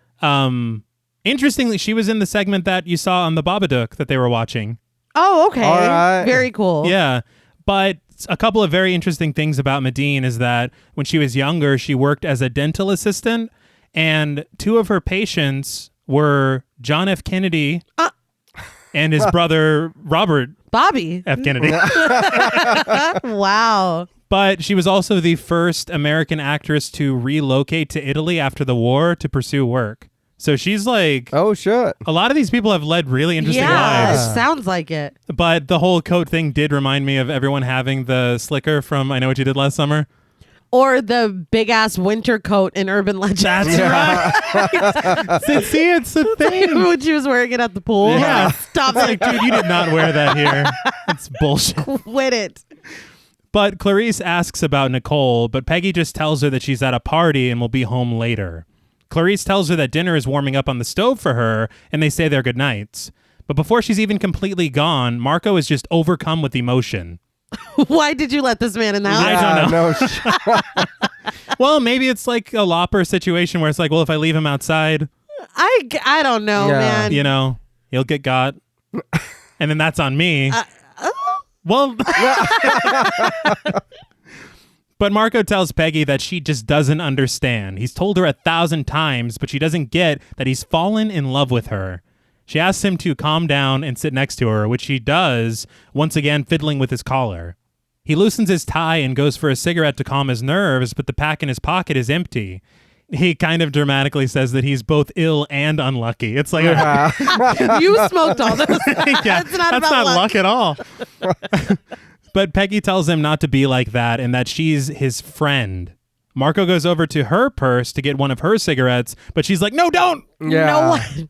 No one has an ounce of chill in this. No. Because she's like, no, give me. But she snags it from him, saying that he'll just untidy everything in her bag. You're going to untidy that thing I stole. Yeah, exactly. That's a hell of a reason. Yeah, it's not even. But she does get him the cigarettes and hands him one, taking one for herself as well. And you can tell, I think that this is, because for me, I wasn't even completely sure that Peggy stole the diary until we saw the killer not come up with it. Yeah. But now we know. And For that's, sure. you know. Yeah. But he lights a cigarette for her, but suddenly her phone rings. It turns out it's Sylvester. He says that he found her car abandoned and asks if it was reported stolen. She tells him that she let Nicole borrow it and asks if something is wrong. But he won't tell her over the phone and says that he'll have to come to her house to tell her in person. Never a good sign. No. But she gets off the phone and she tells Marco what's going on. Strangely, Marco says that he better leave. He doesn't want the police to find him here. Why? I don't know. This was so confusing to me because he's like, well, I better get out of here then. And she's like, yeah. Yeah. I'm like, Yeah. why? It's best nobody knows you fucking came over here. Jeez. She does agree. Yeah. And he says that it's what's best for him and especially for her. I don't Yeah, understand. This really, it's like, because if I stay, I'm probably going to kill you. Yeah. That's all I'm That's what it thinking. felt like. But the funny thing is that right there in that moment, it sets him up like he was already trying to leave earlier. Right. When the police were interrogating. Yeah, he was. And then now that they're on their way, he's like, oh, I gotta see you later. But what happens in a bit, it also puts him in the light as well to possibly being the killer. Yes, Yeah. we're right here. Yeah. But after he leaves, Peggy immediately rushes over to her purse, retrieving the diary and opening it up. Marco's like, I'm going to go get some cigarettes, okay? And then he's gone. Yeah. For the record, that was just as poorly dubbed. 100%. But she searches feverishly until she finds the entry she was looking for. October 16th. I caught Peggy trying to steal $1,000 from my purse. She cried, saying how much she needed it. She was pregnant and not able to face the scandal. I felt sorry and lent her the money. It means tomorrow I will ask him for $2,000. I love that we're naming names for Peggy, Yeah. but your benefactor, we're not. Yeah, it's just Yeah. him. It is kind of funny because Peggy's like, no, this was notable. She wrote about this. Yeah. Well, that's a big deal. It's huge. And first of all, why do you have $1,000? that's what I'm saying. I'm not at all going to be blaming her for this, but if you have $1,000 in your purse and you're not on your way to make a giant purchase, And Peggy knows about it enough to be like, oh no, I'm gonna that's steal exactly what I need. and even funnier, she's like, oh my God, I just lent Peggy $1,000. I'm going to need $2,000. Like an extra for mommy gets a taste on top. I just don't understand why she needs that much. But maybe 1,000 is just the standard that what she needs gets. to stay? Right. But now I need 2 because I just gave this bitch 1. Fair. Yeah. That is fair. 1,000. I can't get over that. It's a lot now. Yeah. Like, I think damn. it's 64. God damn. But Peggy tears the paper out and throws it into the fire. Then, after hesitating for a moment, she throws the rest of the diary into the fire as well. I was like, no, just burn Yeah, what what are you incriminates doing? you. Yeah. She's like, no, I was stealing money from her a Yeah. lot. It's There's probably more. peppered all throughout Yeah. this diary. I think that for me, it kind of upset me because, I mean, if you look at it on their reactions to the journal being found at all, Yeah. there's a lot of incriminating shit in here for probably everyone. Oh, Yeah. yeah. And so you throwing it into the fire instead of reading it and finding out all this tea, Yeah. At least read the last entry. yeah. I'm going to meet Exactly. blank, or you know what I mean? Oh, Don't. yeah. Why? Come Yeah. on. We're still trying to solve a murder, aren't Yeah. I thought so. She's like, no, I'm just covering my own. Yeah. we? Yeah. I realized because, when the devices in films, the MacGuffin, Yeah. where it's like an item that seems to have some kind of importance and then means nothing. Yeah. Yeah. That, I didn't know this until researching this film, but that was invented by Alfred Hitchcock. Really? Yeah. And this is straight up a MacGuffin now. Yeah. But the fact that they called Bava the Italian Hitchcock it kind of seems like a little... Yeah, All that's right. interesting. But I thought that was really cool. Like when that movie, The Birds, wasn't really about birds at all. Yeah. The birds meant nothing, actually. Episode 75, I believe.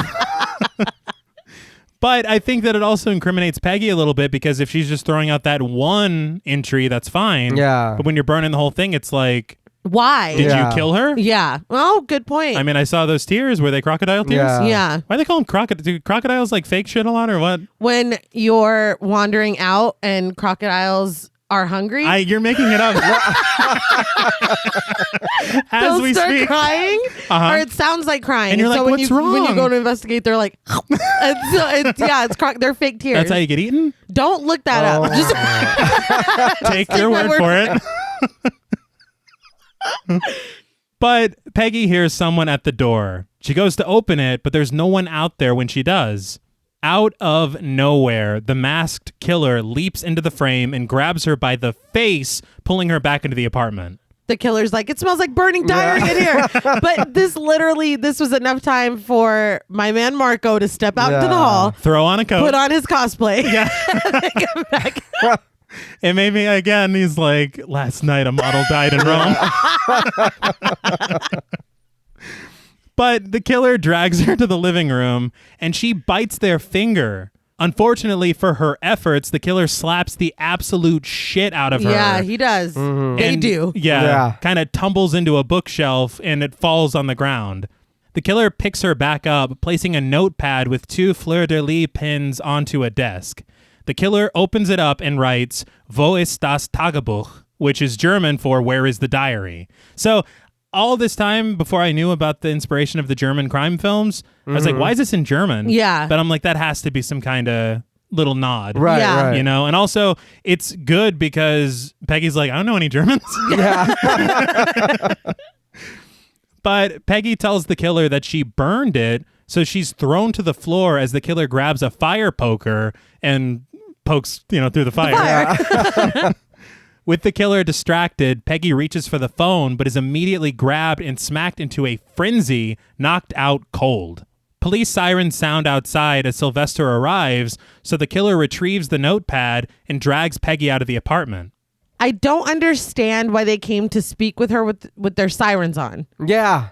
Well, I wondered that myself too. I was like, No discretion. yeah. Like, I thought that was very strange. protocol in Italy is the alligator eats you. It has to turn its sirens on. Exactly. So you know I got it. that it's sad. But also, it was strange to me that the other women were flat out murdered and then just like left. Yeah. But she was knocked out and carried away. See, and that's what happens next. The killer throws her over their shoulder and heads up to the next floor, and the camera pans right where we see Sylvester and Zankin walking up the stairs.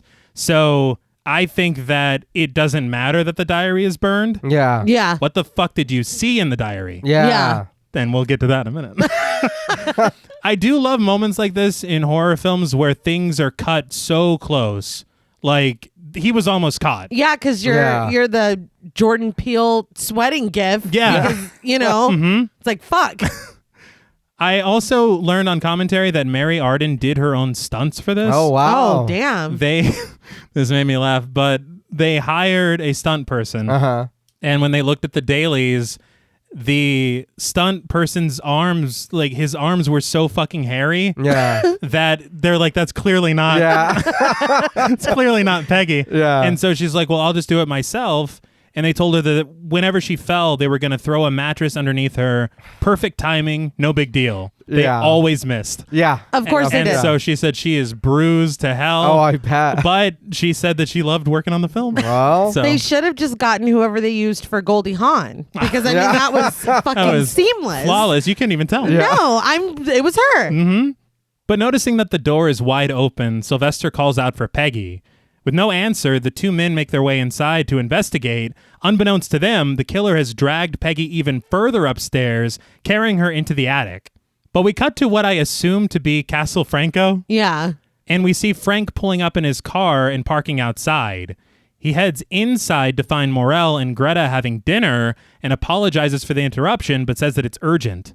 Morel excuses the butler, played by Callisto Callisti, And after he leaves, Frank spills everything. A little while ago, he found Nicole dead in his shop. Someone murdered her.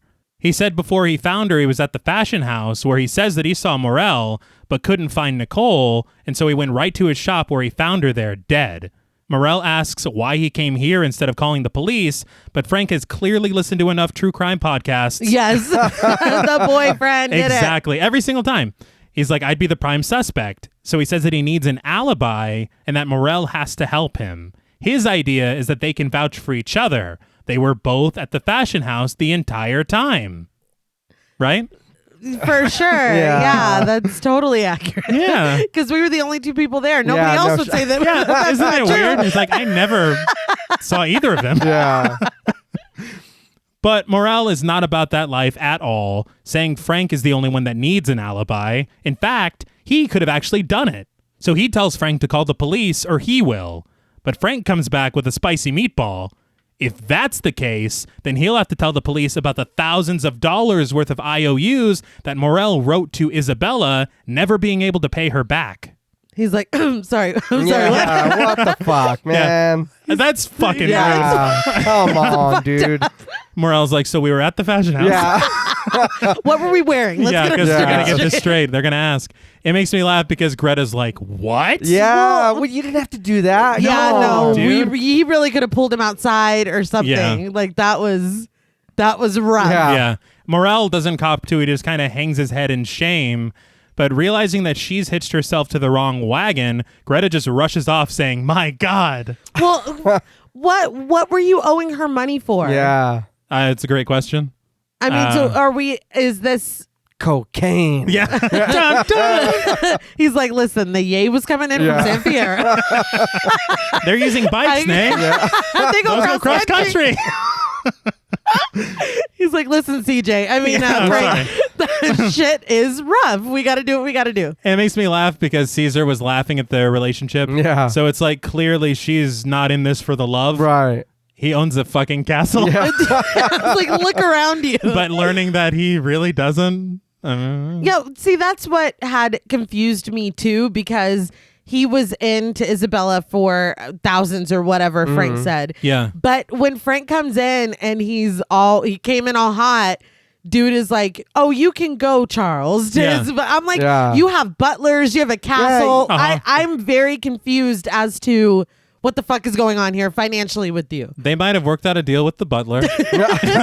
He's paid in suits. He was in a car accident and he has to be his brother. That's right. That was a great show that didn't last very long.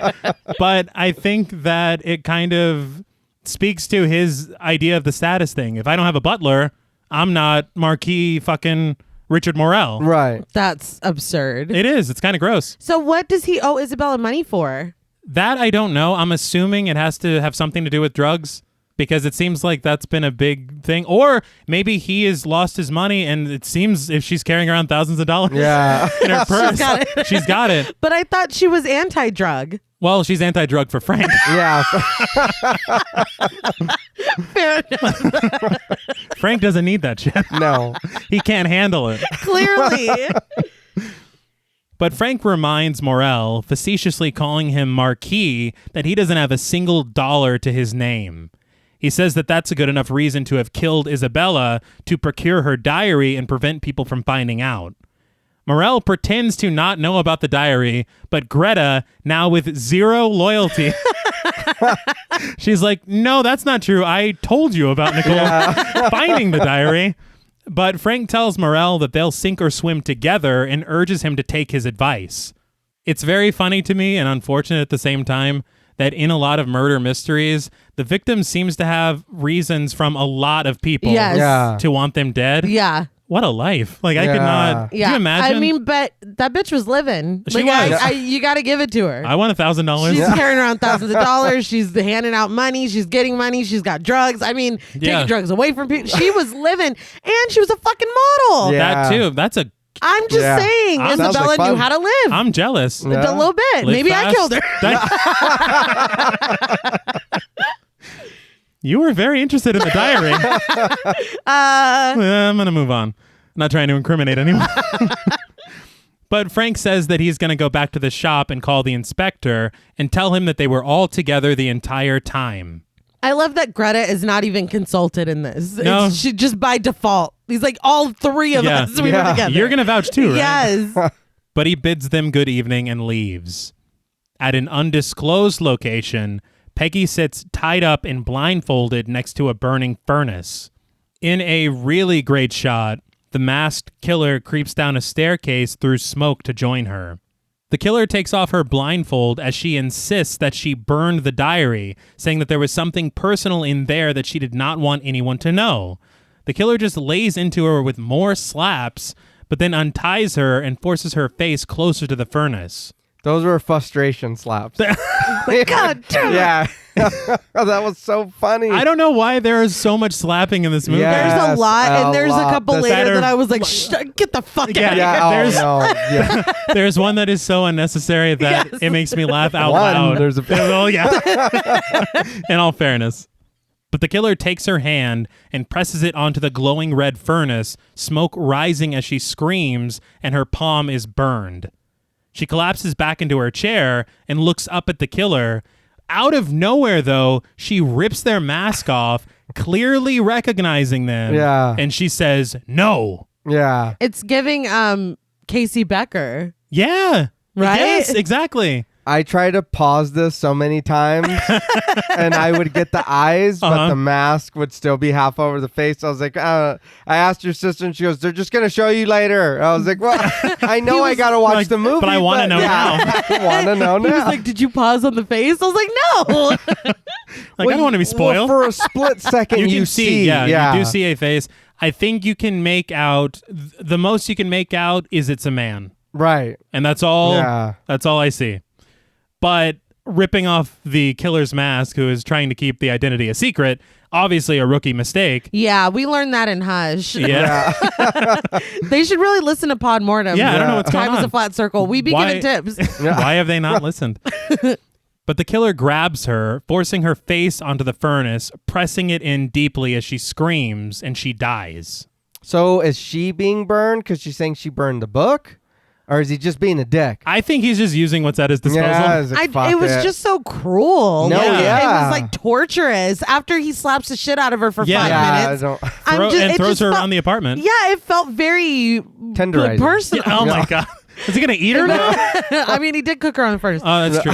It felt very Smells personal great. Yeah. compared to the other one. Yeah. And for Peggy, I think the thing with Peggy is the fact that she stole the diary.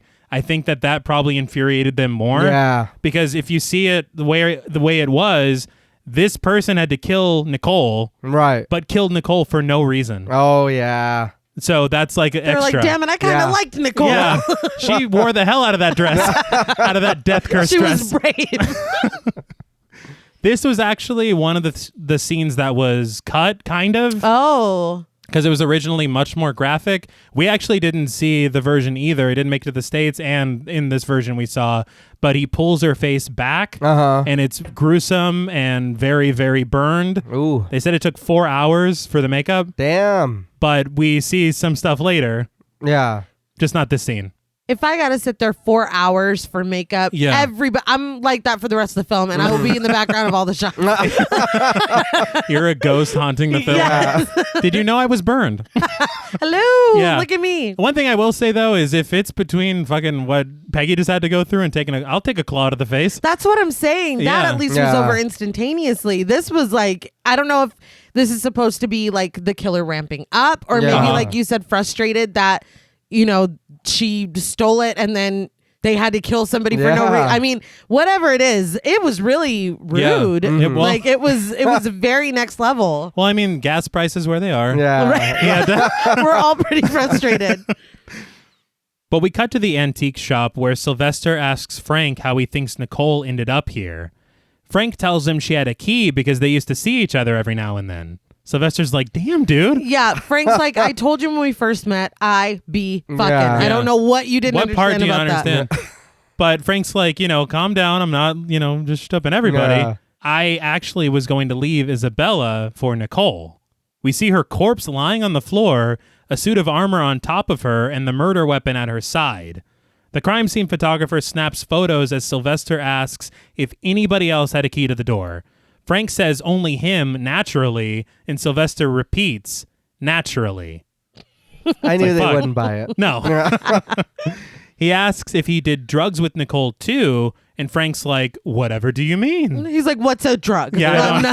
Firstly, I'm going to need that explained. His default is just, I have no idea what you're Just saying. total deniability.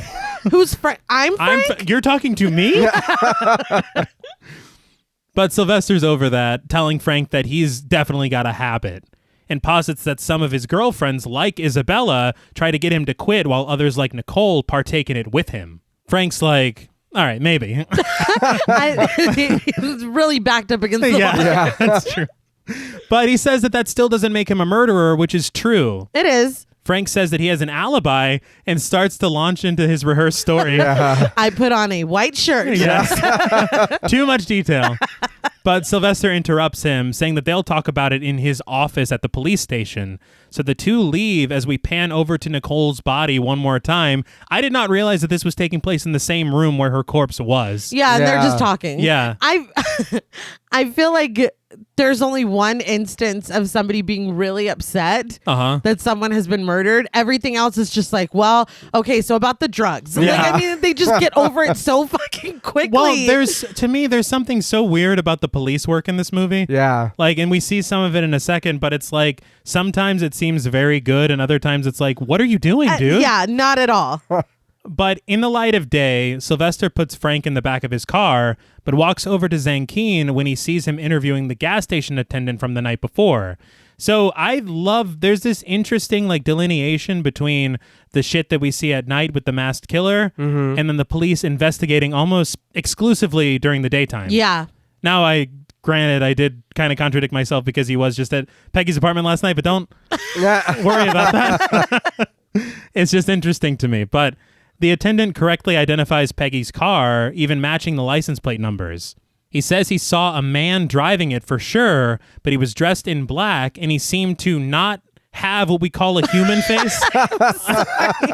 This made me laugh out loud. Well, Sylvester asks, he's like, well, could he have been wearing a mask? And the guy's like, maybe. It's like, so it's a 50-50. Yeah. The way he so calmly... Yeah. And the guy, he didn't have a face. I'm like, I would assume mask first. Yes. Before. But he's just like, maybe he did, maybe he didn't. I don't know. I'm like, well, how was he driving then? I mean, he was driving pretty recklessly. Yeah. Yes, he He's was. like, it checks out. But the gas station attendant says that he was distracted by the horn, which they learn was actually the car alarm, which was shut off by the killer. Feeling that they've wasted enough time, Sylvester says that they should head back to the office to interrogate Frank. I'm like, no, I don't know a lot about forensics at the time, but no fingerprints or anything. Not at all. I guarantee they had fingerprint technology. Something. In 1964. Otherwise, people would just be murdering like everyone. They're like, no, they have to say it. We got to get him to admit it. Right, it's got to be in the diary. I laughed too because they pan over to Frank because they're leaving to interrogate him or whatever. And he's fidgeting, nail biting, and blinking hard. Yeah. It's like, who are you, I'm Marco? Like, oh my God, dude. It makes me laugh because everything, often in giallo films, things are like exaggerated to a dramatic degree. Yeah. It's almost like a play. Yeah, fairly. Yeah. Because this is a lot. Yeah. It's cartoonish. Yeah. But at the police station, Frank stands in line next to Morel, and a few men down is a very fidgety Marco, as well as Moreland and Caesar. Listen, no matter how guilty you look, as long as you stand next to Marco, You're fine. You're good. You're like just a regular dude. Clearly innocent. Yes. But this is when Sylvester invites Clarice into the room and asks her to survey the men. You know, Marco's like, fuck. My question is, we can do this behind a glass, or you can show me pictures. I got to look these dudes in the face and point say, one of them out. He's guilty. No retaliation or anything. But Sylvester asks if any of these men have ever been seen in Peggy's car. This is when Clarice and Moreland say good morning to each other, and Sylvester then asks if he's ever been in the car. It's like there's like an odd Yeah. knowing there. But Moreland interrupts, saying, of course she's seen me in her car on more than one occasion. What's so strange about that? Don't be so suspicious is my one note. Don't be suspicious. Don't be suspicious.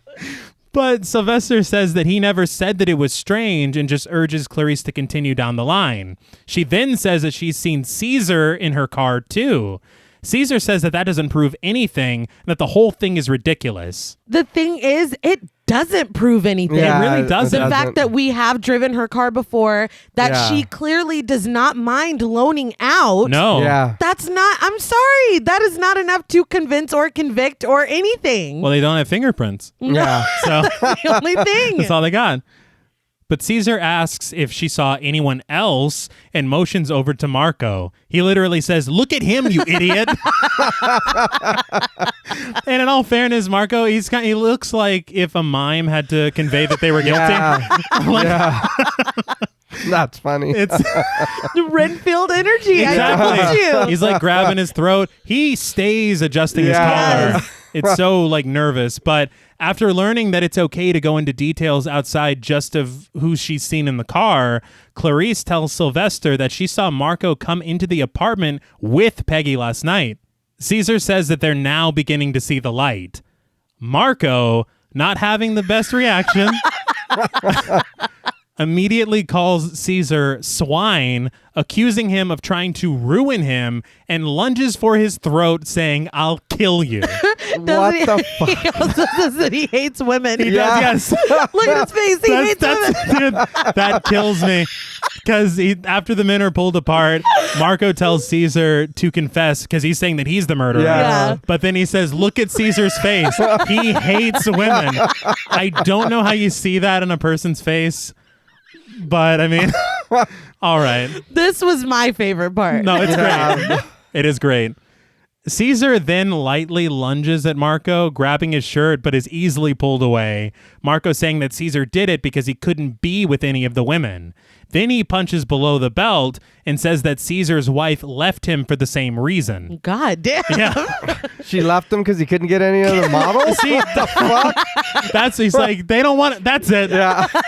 I'm ashamed. I thought that was it, but I learned that he's impotent. Oh. And that's what he's saying. It's not that he couldn't be with any of the Yeah. models. It's that he couldn't be with any of the models. Marco. And I was like, that's Damn. literally below the belt. Yeah. That's fucking mean. Yeah. And the funny thing is that this was cut from the U.S. release. Really? Yeah. I guess they're like, we don't need to be talking about dicks. Yeah. That's too much. But Marco suddenly realizes that he hasn't taken his pills in forever and just falls to the ground having a seizure. I mean, the whole scene was very graceful. Yeah. From start to finish. I will say I feel bad because the whole time I was like, he's just doing drugs. I thought he was like everyone else. Yeah, I mean, everybody else does seem to, what did he say, the habit? Yeah. I mean, everybody else really is on that shit. So it was really a safe assumption that Marco was dabbling a little bit as well, but this is a medical necessity. He's like, okay, so take 2 every 12 hours. Like, that's what he's doing. But Sylvester tells his men to take Marco to the hospital, and so they carry him out. They really just seem annoyed with the fact that he's having a seizure. Yeah. They do. He asks Caesar and Moreland if they knew that Marco was epileptic, but they didn't. Sylvester tells Clarice that she's free to leave, but he tells the 2 men that they'll have to stay because he'll soon have warrants for their arrest. Moreland asks why, and Sylvester says that it's because the killer obviously used Peggy's car on other occasions, which is how he knew where the burglar alarm was hidden. That is real flimsy. It is, because I think most cars at that time had there's kind of limited space where it could be. I remember a button in my first car that had the alarm in the fucking thing. You're really reaching here. Like, if I was a lawyer, I would not stand for this. No, Where are all of their attorneys? Oh, that doesn't happen here. There aren't attorneys. No. Yeah, no, this is 64. 1964. They weren't invented yet. Keep your mouth shut. Even if you didn't do it, keep your mouth shut and wait for your attorney. Period. This made me laugh because as soon as he's like all about Moreland and Caesar, Frank and Morel are like, so we can leave, right? But Sylvester says that they can't leave either. And this is when Frank tries to use their alibi again. Yeah. And Sylvester kind of spells it out for him. They say that they were at Morel's until 11, and Nicole was murdered at 10. This is true. But when Sylvester called Peggy to tell her about her car, it was 11:30, and he arrived there 15 minutes later to find her missing and her apartment ransacked. So in that time, someone could have killed her and hidden her body. Yeah. So that alibi isn't worth shit. The murder math was way off. Yeah. And they had no idea. They're like, oh, another person? Yeah. No, we were hanging out till 12. Yeah. Always due later. Like, good Lord. So this is the detective shit that I love about giallo films because this actually makes sense. Right. Yeah. The other stuff he was doing wasn't so Throw good. them all in jail. Yeah. But at the fashion house, Christina pensively smokes a cigarette, noting to herself that it's 9 p.m. Greta, Tilde, and a few other women sit around together in the dark, Greta getting up to turn on the light, saying that this whole situation is tense enough. Why were they sitting in the dark? Yeah. Atmosphere? I really don't know. They were hiding, I thought, or something. Well, maybe. It felt like, I mean, I don't know. I guess maybe if they think that a killer's on the loose, you want people to think it's empty in there. Yeah. It was just funny because they're all just sitting there and one of them's like, turn on the light. light. Like, this is ridiculous. But Christina tells her to calm down, but Greta says that she can't, asking if the situation even bothers her. Christina admits that she's frightened, but getting hysterical doesn't help. Now, in an incredibly 1960s line, Greta says, if only the men would come back. We're all women left alone. Yeah. I'm gagging. I asked your sister, I was like, I mean, he was like, ooh. Yeah. Films sometimes don't age well. This line. No, there's 6 of you. Yes. Beat whoever's doing this ass. It's just one. Oh, Yes. yeah. You Just fuck them up. Yeah. death proof that shit. Yeah. Oh, no. I mean, Because I don't know about you. Right. I don't want to fight a group of Not so anybody. much. I would run away. Yeah. Regroup. And claw, glove or no, we're kicking your ass. Yeah. Absolutely. Oh, no, yeah. But just then, the phone rings and Christina answers it to find out that it's Moreland. He tells her what's going on, and she learns that he's been arrested along with all the other men, and fear fills her face for a moment. But it almost immediately dissipates as calm returns, and she tells Moreland not to worry and gets off the phone. She tells the women the news and that the police obviously think one of the 5 men is the murderer. The models ask if they can leave now, and Christina gives them permission. As they walk out together, Greta says that she envies them because they all live together and can keep each other company. Tilde grabs her things to leave, but is stopped by Greta, who asks if she'll come over to sleep for the night.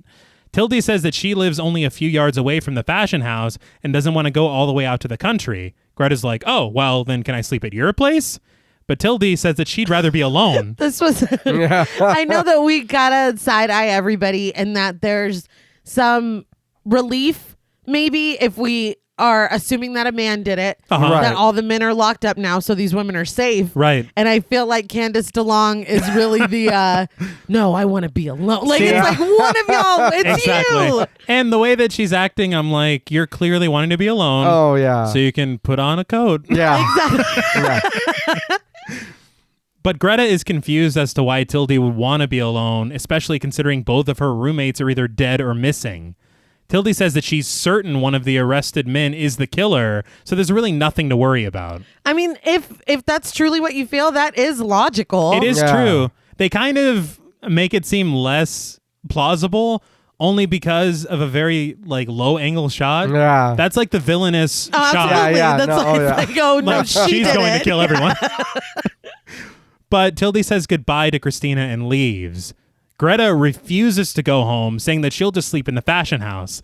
But Christina puts her hands on her shoulder, hands her things, and she's like, no, you're going home. I gotta go home, but you gotta get the fuck out of here. But Christina says, look at it like this. Isabella and Nicole were mixed up in some ugly business that has nothing to do with any of them, so they have nothing to be afraid of. When I was a kid, that's how I would not be scared of horror movies. Huh. I'd be like, you've never even been to a cabin in the woods. Right. You weren't reading any Latin. It's like, this has nothing to do with you. I am not related to Michael Myers. Girl, you're safe. You're fine, dude. Get some Z's. Come on. But Greta thanks her and tells her goodnight before leaving. Outside, Tilde is seen walking around Greta's car before getting into her own and driving away. Again, not great look. Yeah. Especially for what happens later. Yeah. But Greta then emerges from the fashion house, walking to her car as Christina tells her to be careful from the balcony. With her hands trembling, Greta eventually gets her car started, driving forward, almost hitting a car, then switching it to reverse and backing directly into a tree. Yep. I thought it was me for a second. I honestly, though, when she's trying to get in the car, she opens like the back door then struggles to get the door open. I'm like, has she never opened a car door before? Yeah. And then I'm like, has she never driven a car? Yeah, dude, I don't know. She's struggling. But instead of checking out the damage, she just rips out of the parking lot. It's like, fuck it. This is Morel's problem. But now alone, Christina heads back inside from the balcony, but she's immediately startled when she hears movement in the other room and sees a darting shadow cast against the wall. She creeps her way over as the wind rustles behind a curtain, and when she rounds the corner, she finds one of the mannequins has toppled over. She looks around fearfully and locks herself in the office. So, I will admit that this is the only problem I have with this film. Yeah. I get it. That's it. Yeah. And I can't talk about it now, but that's it. But Greta arrives home at Castle Franco, and as she pulls in, the butler stops her to tell her that the Marquis has phoned in saying that he won't be home for dinner because he has a prior engagement. He Yeah. classed it right the He fuck really up. did. I mean, he's just a little busy. Yeah, it's no big deal. Yeah. Greta obviously already knows this and says that she's fine to have dinner alone, parking in front of, I guess, an actual castle because this place is fucking brilliant. It was funny to me too because he is waiting outside Yeah. to greet her, and then she's like, "Oh no, it's cool," and she parks, and then he like goes back out into like the wilderness. Yeah. Yeah. I was like, "What the fuck is going on?" And that was kind of a problem for me because... Is it your job to just be out here? But I didn't... when the camera pans over and you see him like disappearing in the dark, Yes. I was like, did the butler do it? Like, I'm thinking he's about to go put on a coat. Yeah. You know? But it turns into nothing. No. It's just... The butler did not do it. It's just creepy. But Greta gets out of the car to head inside, but stops when she notices the damage done to the trunk. She walks over and sees that the lid is slightly ajar. So she wrenches it up to open it, and when she does, Peggy's body topples out, her face scarred and burned. Why would you put her in the trunk? I don't know. I don't know who did it. Somebody else's problem now. That is true. Or my problem. I mean, maybe we don't know who the killer is. Yeah. I will say that it's quite the predicament. I don't think that she handles it the right way. Not even the way that she handles it. I was like, oh, so she's in on it. Yeah. Right. Because it makes no fucking sense. I think that's what you're meant to believe. Okay. Or maybe could she maybe think that dude, mozzarella or whatever his name is? Wow. Could she maybe think Morel that he killed did her it and she's trying to hold it down? him. Those are it really makes no sense. those are Yeah. I had a few theories and that was one of them. But I do want to call out something I heard on commentary, which was that they messed up this scene the first time because the trunk was like not spring loaded, but it was made in such a way that if you don't open it all the way, it slams shut on its own. Oh no. And so whenever they were rehearsing it, they told Leah Kruger, they're like, you got to open it all the way. Oh no. All right. And she's like, sure. And so she opens it the first time, but not all the way. And Mary Arden does what she's supposed to do, and she tumbles out, and the trunk smashes her in the face. Oh no.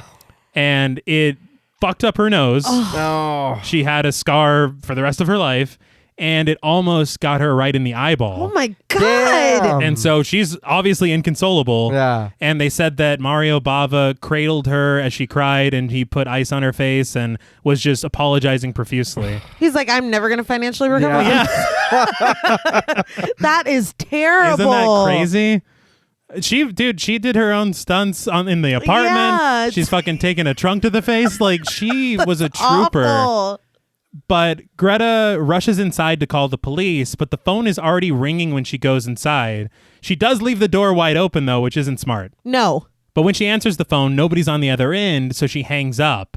She then rips off her jacket and runs back outside, where she sees the butler returning from his quarters with her dinner. She pulls Peggy's body out of the car and drags her inside the house, and takes her into the dining room, hiding her under the stairs and covering it with a couple of dressing screens. Not even well. No. We're not, it's not covered well. Her entire head sticking out. Yes. Yeah. Which is probably the most important part. I was going to hide any piece. It would be that. It would be the head.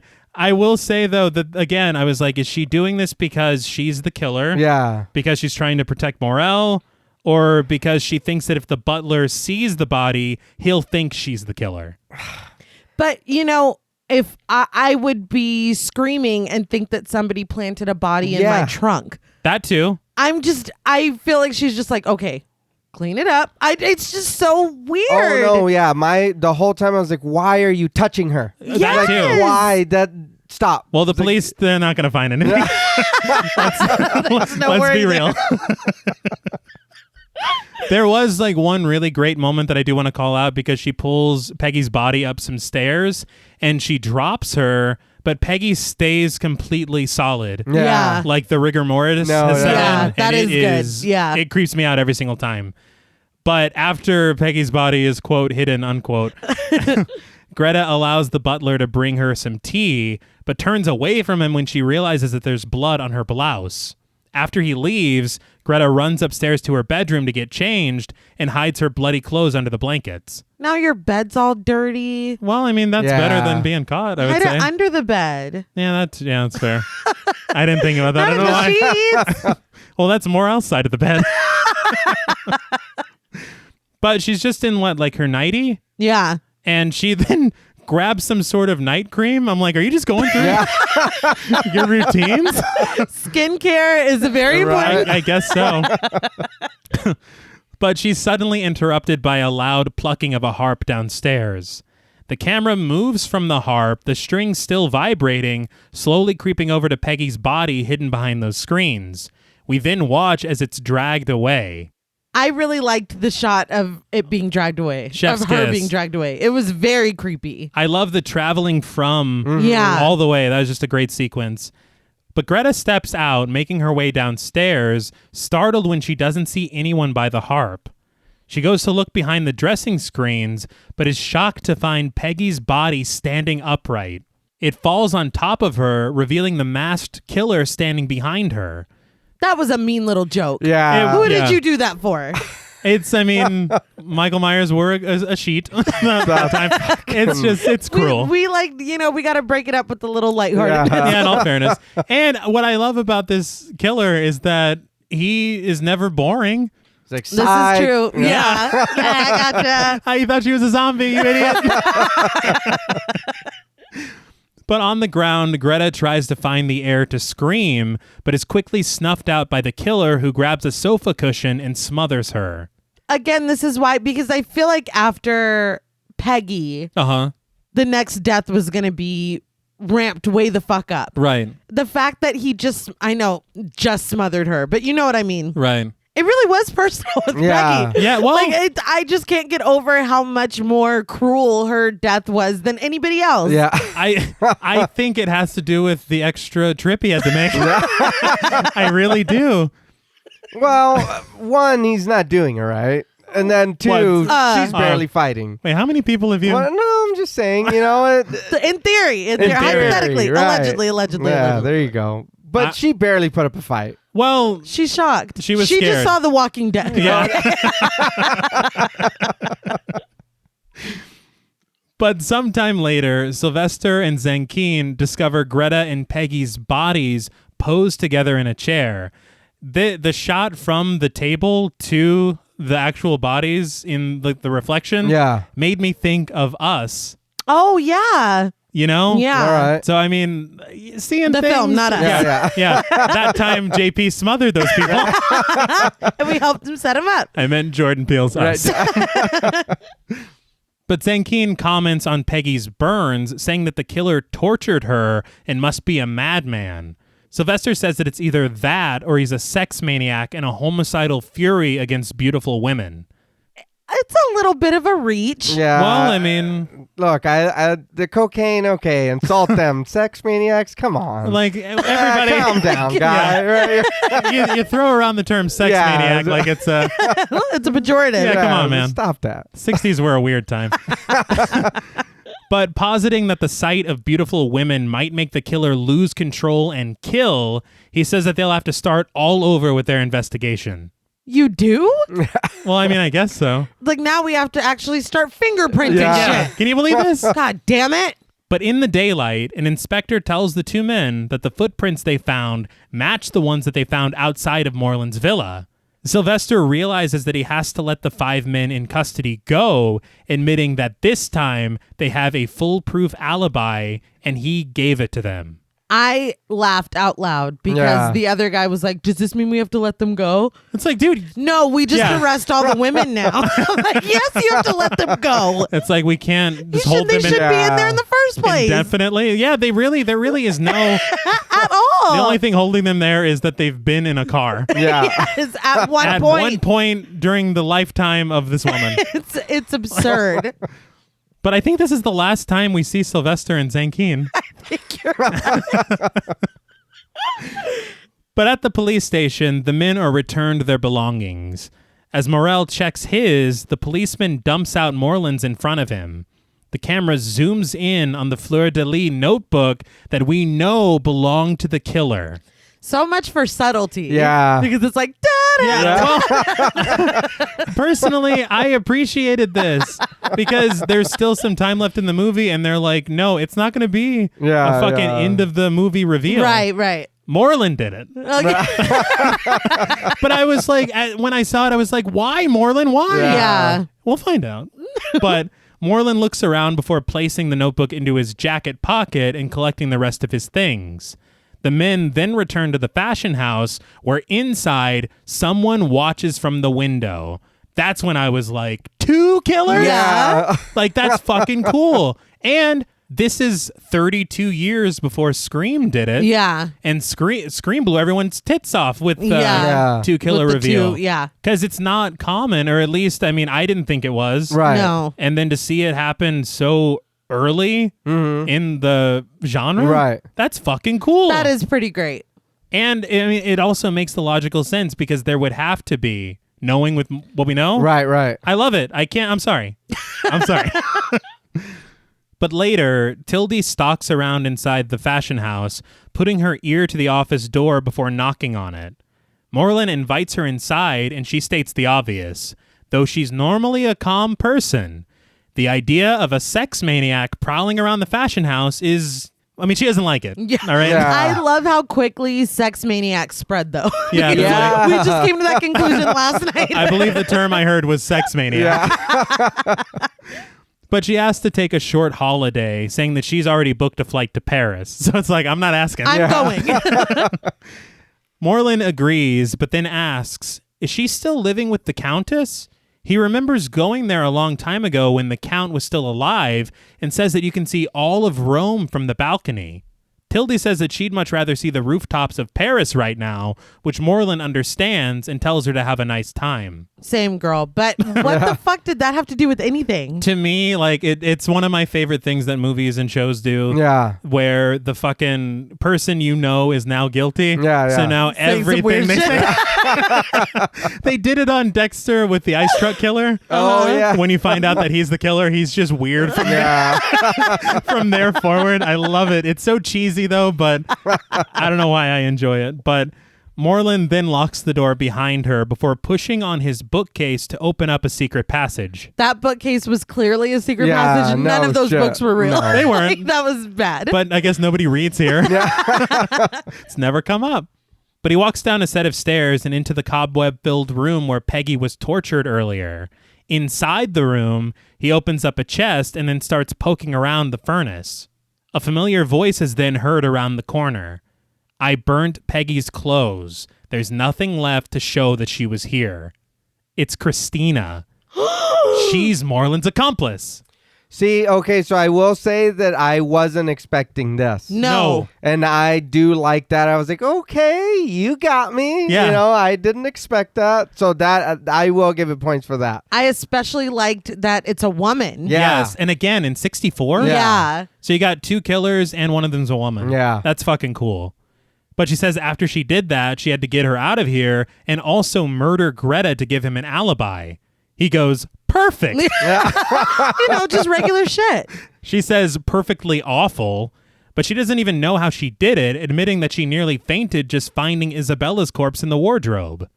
Moreland asks how she was able to get Peggy to Castelfranco, and she says that she put her in the back of Greta's car, and she did the rest, really. And then she says she targeted Greta because she was all alone out there.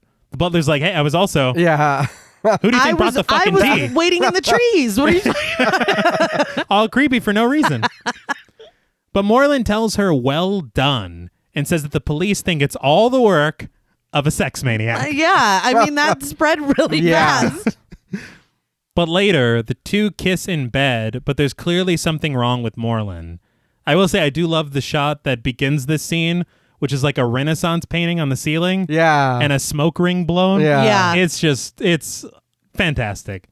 But Moreland, who clearly looks upset, just mutters, what a mess. He says it's all because of that idiot, that witch Isabella with her blackmail, the money she wanted. Christina says when Isabella found out that her husband's death wasn't an accident, she should have realized it was foolish to ask for all that money. But no. The more they'd give her, the more she'd want, so she had to die. I think that's what people don't understand about blackmail. Uh-huh. If you're going to blackmail someone to ruin their life, they have nothing to lose. Yeah, no shit. What's killing you? Yeah, that's don't do that. It's I would dangerous. advise against it. Yes, another Pod Mortem PSA. Don't blackmail. But Moreland says that she squeezed too hard, and that's why she had to die. Christina pours herself a drink and says if it hadn't have been for that damn diary, but she squeals and tells Moreland that they have nothing to worry about now. Moreland disagrees, though, saying that they'll never have peace until they give the police a murderer. He says they gotta find them their sex maniac, because even though there's no evidence against them right now, all of the victims worked for them. This is true. Yeah. I love Moreland's ascot and with the open shirt. I mean, it's a look. In my mind, I'm like, so Marco, right? Like we're all gonna frame Marco. We're gonna pin it on Marco. Well, he's clearly guilty. he did nothing, unless he was in the hospital the whole night. Oh, that's true. We don't know. Do we ever see Marco again? We do not. I'm upset. Yeah, Marco was carried away. That was the end of it. Yeah, that was it. But I just feel like if we're going for who would fit the bill the best, I would say so. I mean, be Marco. Either him or Frank. Frank was pretty fucking suspicious as well. Yeah. I also wanted to point out when she's still laying in the bed, when she's laughing and he slaps her in the face. Yeah, that's a little strange. But it was like, I don't know if it was supposed to be like a play slap or what. I didn't care for it. No. I will say that. The sound design made it appear way worse than. Yeah. And it gets worse. Oh, it does. There's one that is so egregious. Yeah. No, yeah. I'm not. It's unbelievable. These that happen here in this little part of the movie, it's too much. It's like, what the fuck is going on? Yeah, I was just Three Stooges. What the fuck am I? I was like, what's happening here? It's not like he's snapping her out of anything. No. But he says that as things sit now, it's all been blown sky high. The press, the scandal, the fashion house being closed down, they have to find a way out. Christina is clearly drunk. Yes. But she sarcastically says that they'll just fly to the moon. Moreland's plan is a bit more down to earth. Christina... That was good. Thank you very much. Christina has to commit one more murder. She sobers up completely, telling him that she can't. He says that he can't because he's still being shadowed, so it has to be her, but they'll find her an alibi. He says she's done it before, but she says that was different. He was in danger, and her love for him gave her the strength to do it. She's then overcome with emotion at the thought of it. She falls to the bed, but for some reason now, the timing of this is insane. It's unfucking believable. She falls to the bed and in zero gravity. He slaps her across the face and then cradles her as she cries. Yeah, and then he's like, there, you little idiot. Yeah. I was like, what the fuck is this going shit? on? I was very confused. This is the man you're killing for? No, yeah. He tells her to listen to him, calling her an idiot. saying that there's more danger now than ever before. If she doesn't do it, then everything is useless. We immediately cut to an underwater shot of Tildy being drowned in her bathtub. Her eyes wide with fright, the masked killer in full garb ends her life, and we see her slip away underwater, her eyes still open. Why Tildy? Hold on. Tildy is then dumped in the tub, the water overflowing around her as her robe is removed and she stares lifelessly at the ceiling. I love how we were just positing why he couldn't frame anybody else. Yeah. The reason he can't is because they were all in jail with him. Yeah, I just realized just clicked in my head. I was like, oh shit, that's... It can't be any of them. Yeah, they're all innocent or whatever. But Tildy sinks underwater as a very sweaty Christina takes off the mask and retrieves a straight razor from her pocket, opening it with her gloved hands. She very reluctantly cuts Tildy's wrist, and in an amazing shot, Tildy stares at her through the water as its clarity is slowly imbrued with blood. Absolute chef's kiss at that shot. Yeah, it probably, for me, as morbid as it is, was the best shot of the film, I think. It sticks with you. Yeah, it's like sad as fuck, too. And it is. Why? And well, what she's doing, and it's so fucked up because Tildy couldn't be more innocent. Yeah. Yeah. And now she's killed. Yeah. You know, like it's fucking horrible. It's not fair. But outside, a gloved hand reaches out to sabotage a drain pipe with a wire cutter. Afterwards, we see a hand ringing the doorbell and loudly banging on the door. Fearing she'll be caught in the middle of her frame job, Christina frantically takes off her killing clothes and takes the only way out that she can, the balcony. So, okay, that was my question, because I was like, why are you fucking taking your disguise off at the crime scene?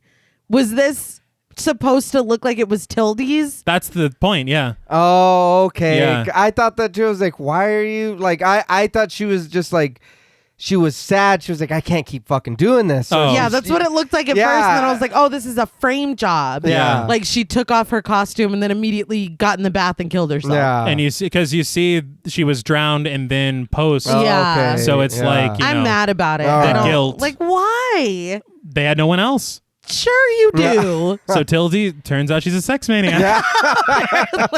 Apparently. But as the hand continues to strike the door, the camera pans around and we see that it's Moreland. Once again, why Moreland? Why? Yes. This dude is the fucking scum of the earth. Yes, dude. And it only gets worse. Oh my God. Now very high up on the balcony, Christina steps off of it and inches her way across a narrow ledge on the building.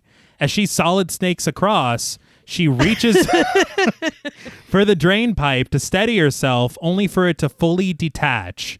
She screams, falling from a great height. That was fucking hilarious. Oh, yeah. It was a little slapstick. It was but- pretty campy. See, and this is what I'm talking about with the production design of not having a lot of money. Yeah. They did what they could to make this appear to be a high Yeah. building. Yeah. And it works No, Yeah. for the tone of the film. But Moreland hears this scream and obviously thinks that his job is done. He makes his exit back to the fashion house. Purple light fills the windows as we get a very long shot of the fountain. But seemingly in POV shots, the camera creeps past several dress forms and mannequins and into Christina's office where Moreland is breaking into her desk. He finds papers and a small gun, but then cracks open a box full of jewels and smiles as he smokes a cigarette. Really, man? Yeah. That's crazy. No, I'm upon this bitch's shit. Yeah. For real? She loved you, dude. I can't get this dude. He just keeps, he does not disappoint. No. He does not disappoint in disappointing. Fair. Very fair. Good Lord. But a creaking noise disrupts his joy, and he makes his way into the hall. Through the dark, he stands bathed in purple light next to a dress form. We got to do something about all these dress forms. Yes. Like, there's no way I could live anywhere. Absolutely not. Or work anywhere. I think everything is a person or a ghost. Yeah, seriously. There's no fucking I way. hang my cardigan wrong, and I'm like, Oh, yeah. Nope. Nope. so fuck that. And we all have that chair that's a monster at Yeah. night. Yep. Yeah. But hearing another noise, he knocks the dress form over as he runs back to Christina's office and finds her jewelry missing from its box as well as the gun. The secret passage bookcase creaks open and out steps an incredibly injured but very much alive Christina. She's like, if you can hold your The camera spins around Moreland and Christina clutches her jewels, asking if he's surprised to see her alive. She's like, surprise, bitch. Yeah. But she tells him that his plan was ingenious, but thankfully, the shop awning broke her fall. He tries to plead with her, but she knows what he did. How dare you? Yeah. He's like, baby. Yeah, no, this is all like, Yeah, no, what no, are you no. talking about? The real fucked up part is that he told her to pass on the ledge if there was any trouble. Yeah. Like, he's like, He set all of it up. by the way, there's a very secure drain pipe. Yeah. If you It'll hold your seem to- entire weight. You're It'll fine. support you. I promise. But tears stream down her face as he tells her that she has to listen to him. She says that if the police found her body, his plan would have worked and he would have been free. She says now she understands why they had to go get married in secret and in such a hurry. He was in love, all right. In love with her house, her apartment, the fashion house, her money, everything she had. So they would have been, in their estimation, scot-free after murdering Tildy. Yeah. Right. So this was just, I don't want to share. Yes. Like, It was just Yeah. selfishness. And it's even... and this is all her shit. Yeah. I can't. It's even sadder because she lists all that stuff. She says everything I had, and then she realizes and says everything but me. Oh. And I'm Yeah. like, this is really fucking Like, sad. it's sad, but also you were killing people too. Well, No. and she also killed her husband. Yeah. So let's not Slow have down on the too much sympathy. on the sympathy a little But bit. she's upset. But that was mean. Yeah. I saw a tear and I'm on her side. But Moreland tells her that she's wrong and that he does love her. He says he knows it's been a terrible shock, but he promises that they'll go away together soon. Just the two of them like they always planned. He walks over to her and they share a kiss and an embrace. But Christina's eyes open with certainty and resolve. They close again and we hear 2 gunshots fired in succession. Moreland pulls away from her slowly and falls to the floor dead. Good for her. This is a good for her film, Yeah. isn't it? Yes. Well, maybe not. I'm like, yes. Well, Well, no. let's not. No, it's not. But Christina, still feeling the fall that she took, stumbles over to the phone and calls the police, asking for Inspector Sylvester. Overcome with emotion, pain, and exhaustion, she drops the phone and collapses onto Moreland's body. She cradles his body as she succumbs to her injuries, the camera pressing in on the red phone swinging on its cord, much like the sign at the beginning of the film. Oh, good. That's true. Yeah. I like that little callback. But among an array of colorful light, the credits roll. So, what did you guys think of Blood and Black Lace? This was a ride. The movie, it's not a bad movie. Some of the dubbing for me was a little, you I get know what I that. mean? Yeah. But this movie was crazy. Yeah. There was a lot of slapping, One might say too much Yeah. slapping. a little too much. But I did enjoy it. It was good. I found myself laughing a lot more than I probably should have. But that's fine. You know Right. what I mean? Like I said, it did fool me. And at the end, I was like, okay. I was like, all right. Because I did not suspect that at all. No. Like, at all. But yeah, this was a good watch. And I did enjoy it. I will say, I'm not going to lie, Suspiria was a little more for me. Uh-huh. I did enjoy Suspiria a little more, but this movie it's not bad. No. And I will admit, I think I do like Suspiria more as well. Mm-hmm.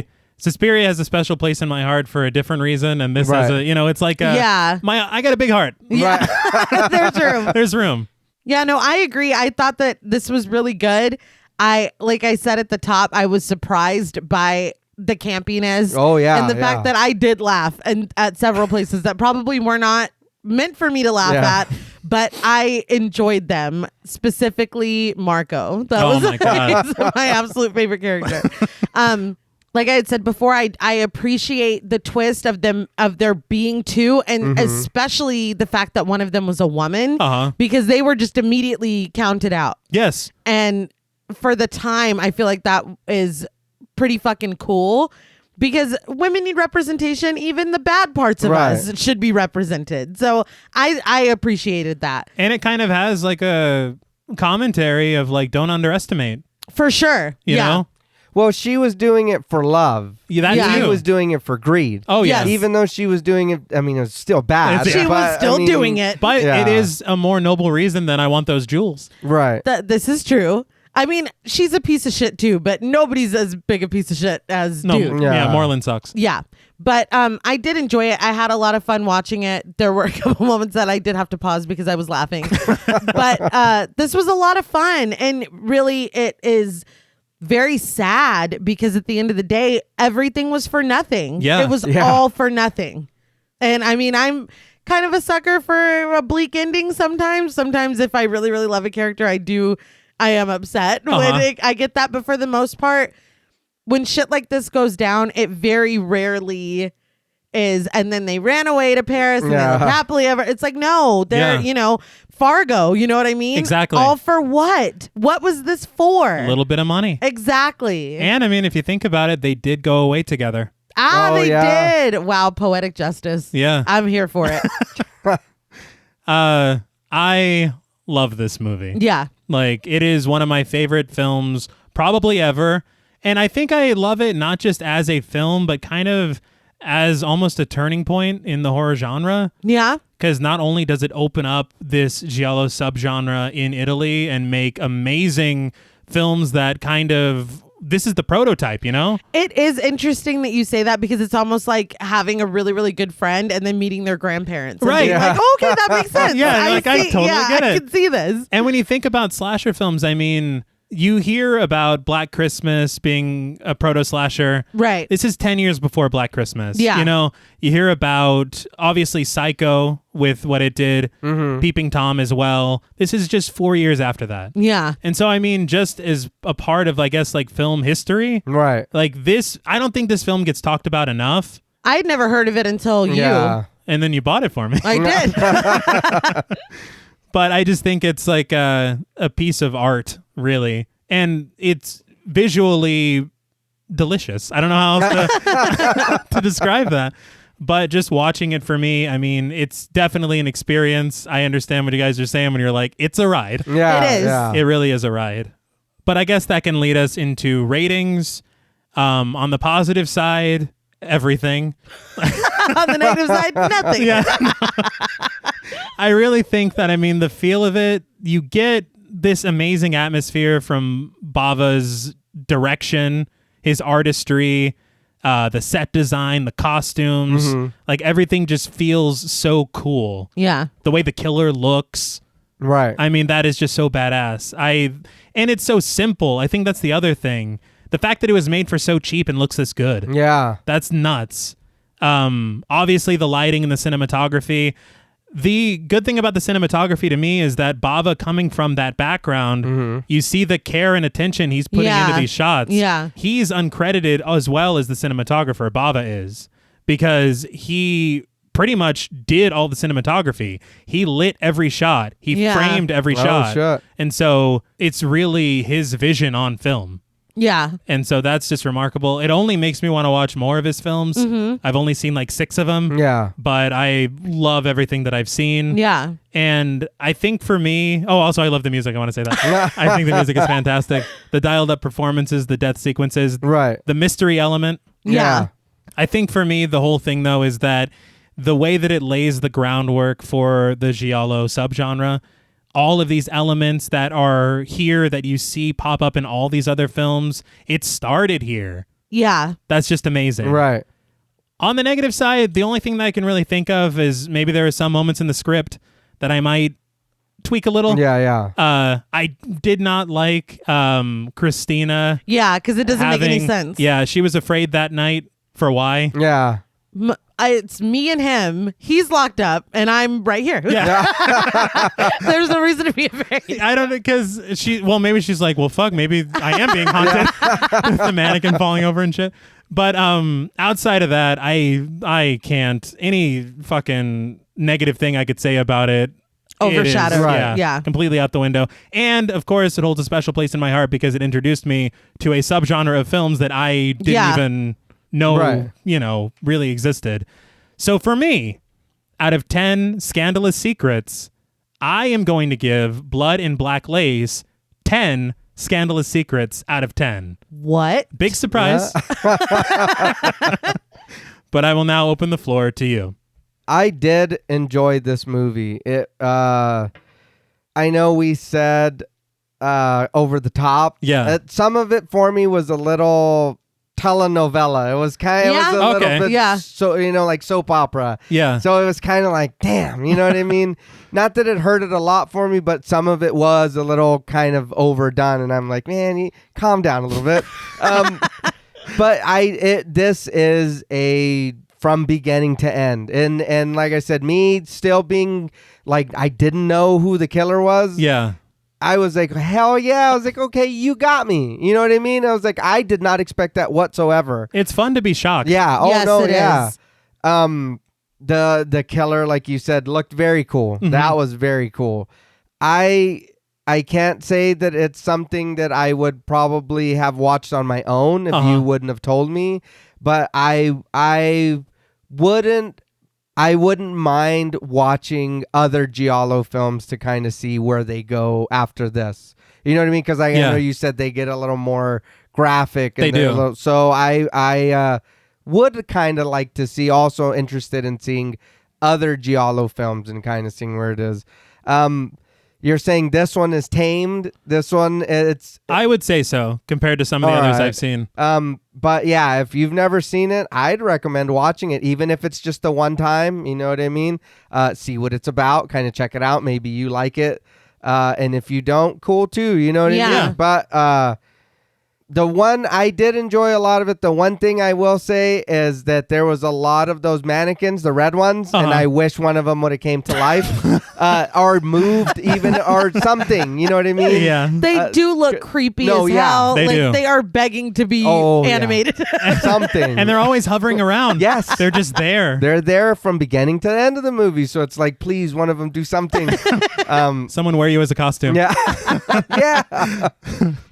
So on a scale from 1 to 10 scandalous secrets, I'm going to give Blood and Black Lace a 7 out of 10. Wow. Like I said, I can see where you're saying like a lot of influences came from this movie. Right. Or, and it's, even though some scenes are over the top, you said, like you said, it's campy.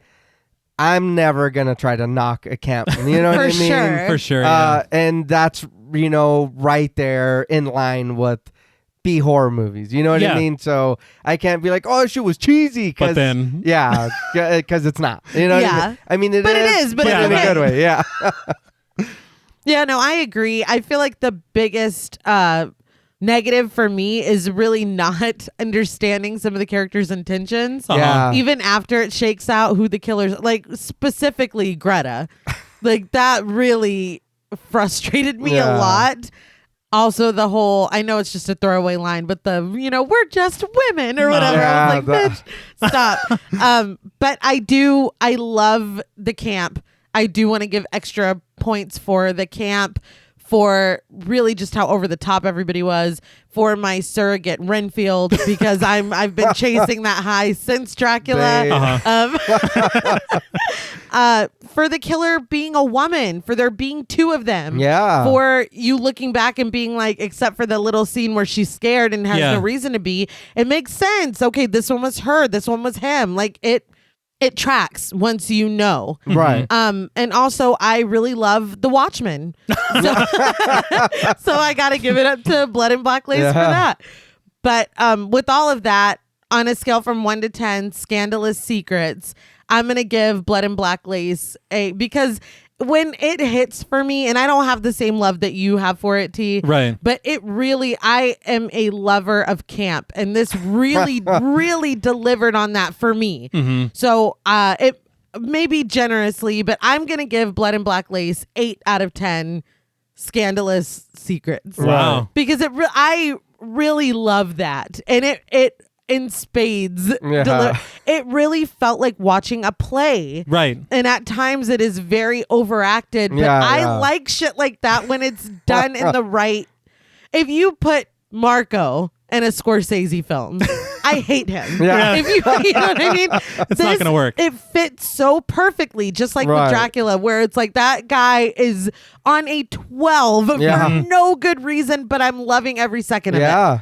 But yeah, I appreciated it. And I don't know if I ever would have watched it on my own either. Yeah. So I'm glad that you brought this to the table for us because it was a good time. Thank you. I'm glad. Thank you for indulging me. I do think for me it was important to start because we've never done a giallo film before. No. So I wanted to start with my favorite one. Yeah. But would you be interested in watching more giallo? Yeah, I would. It kind of Yeah. opened up a...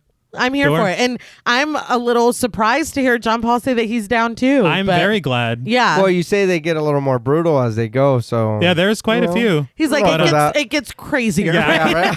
yeah, right? Well, that's all from us at Pod Mortem. What would you rate Blood and Black Lace, and what should we watch next? Let us know on Twitter at the Pod Mortem. Don't forget to follow us on Instagram and like us on Facebook. Be sure to follow each of us on Twitter at TravisMWH, at Blood and Smoke, and at RealStreeter84. Please consider pledging to our Patreon and stay tuned until after the music for a special thank you to our Wendigo Getter patrons. And remember, though at times it might seem easier to tell a lie, honesty is something that will never go out of fashion. Until next time.